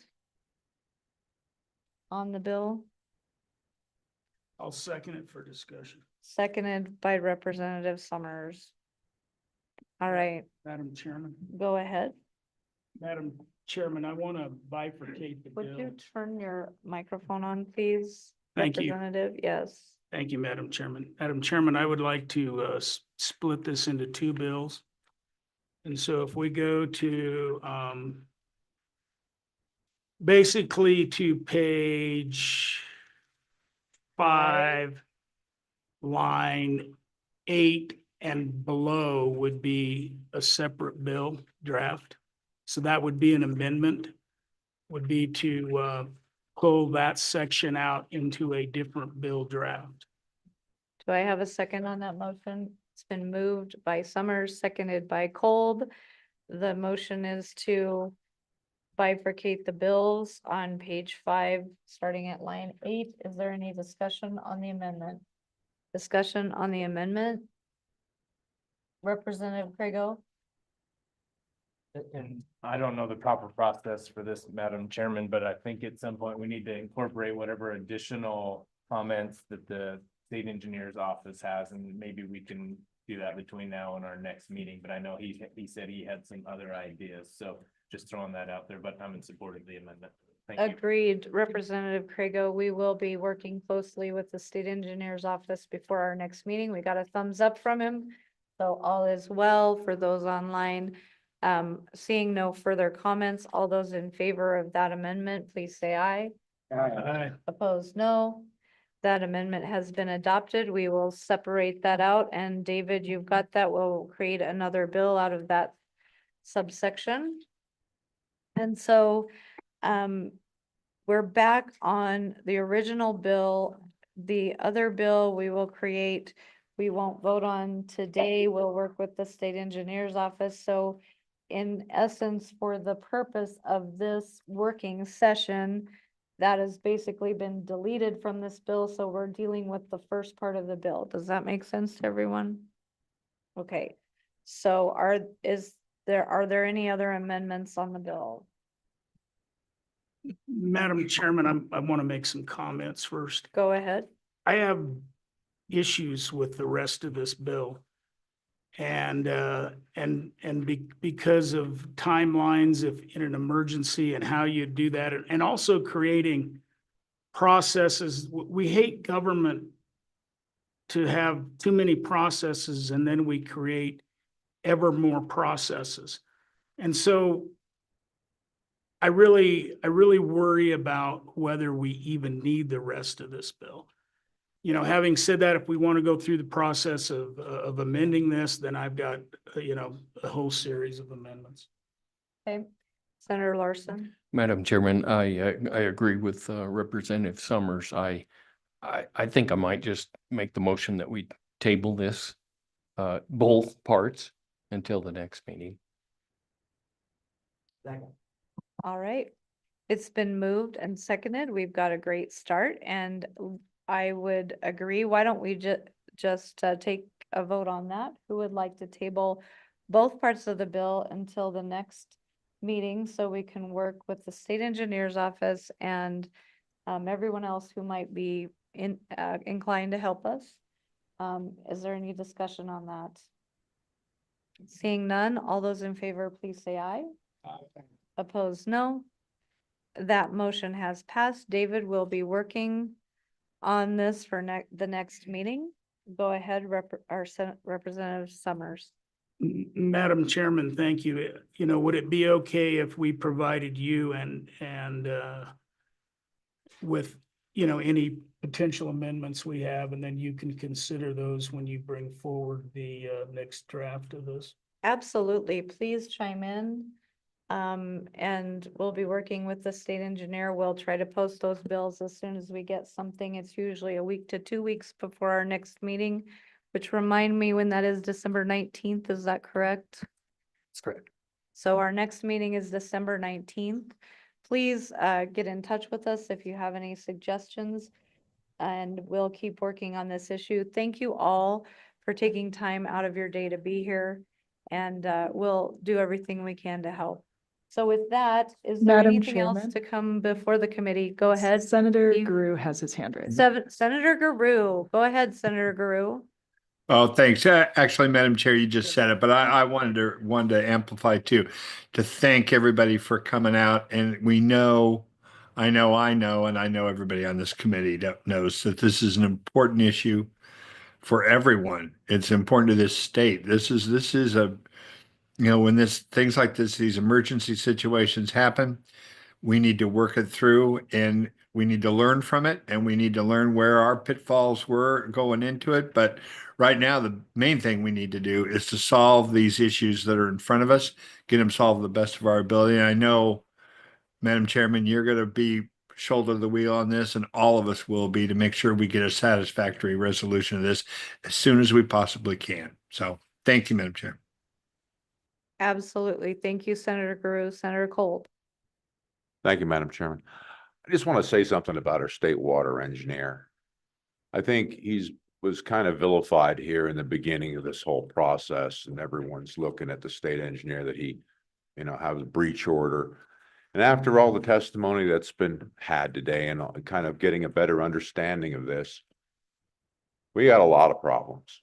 We got owners that we had a communication issue for lack of probably just knowing how the process works. But it is in fact the function of the state water engineer to do what he did, and his hands are tied.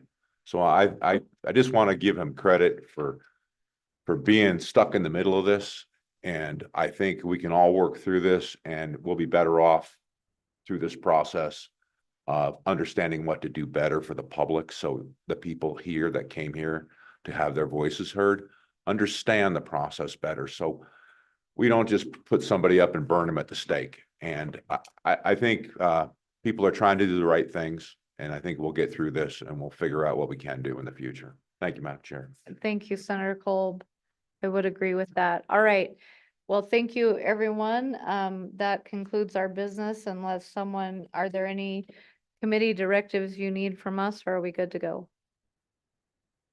No, Madam Chair, I think we're good. All right. We are adjourned. Thank you very much.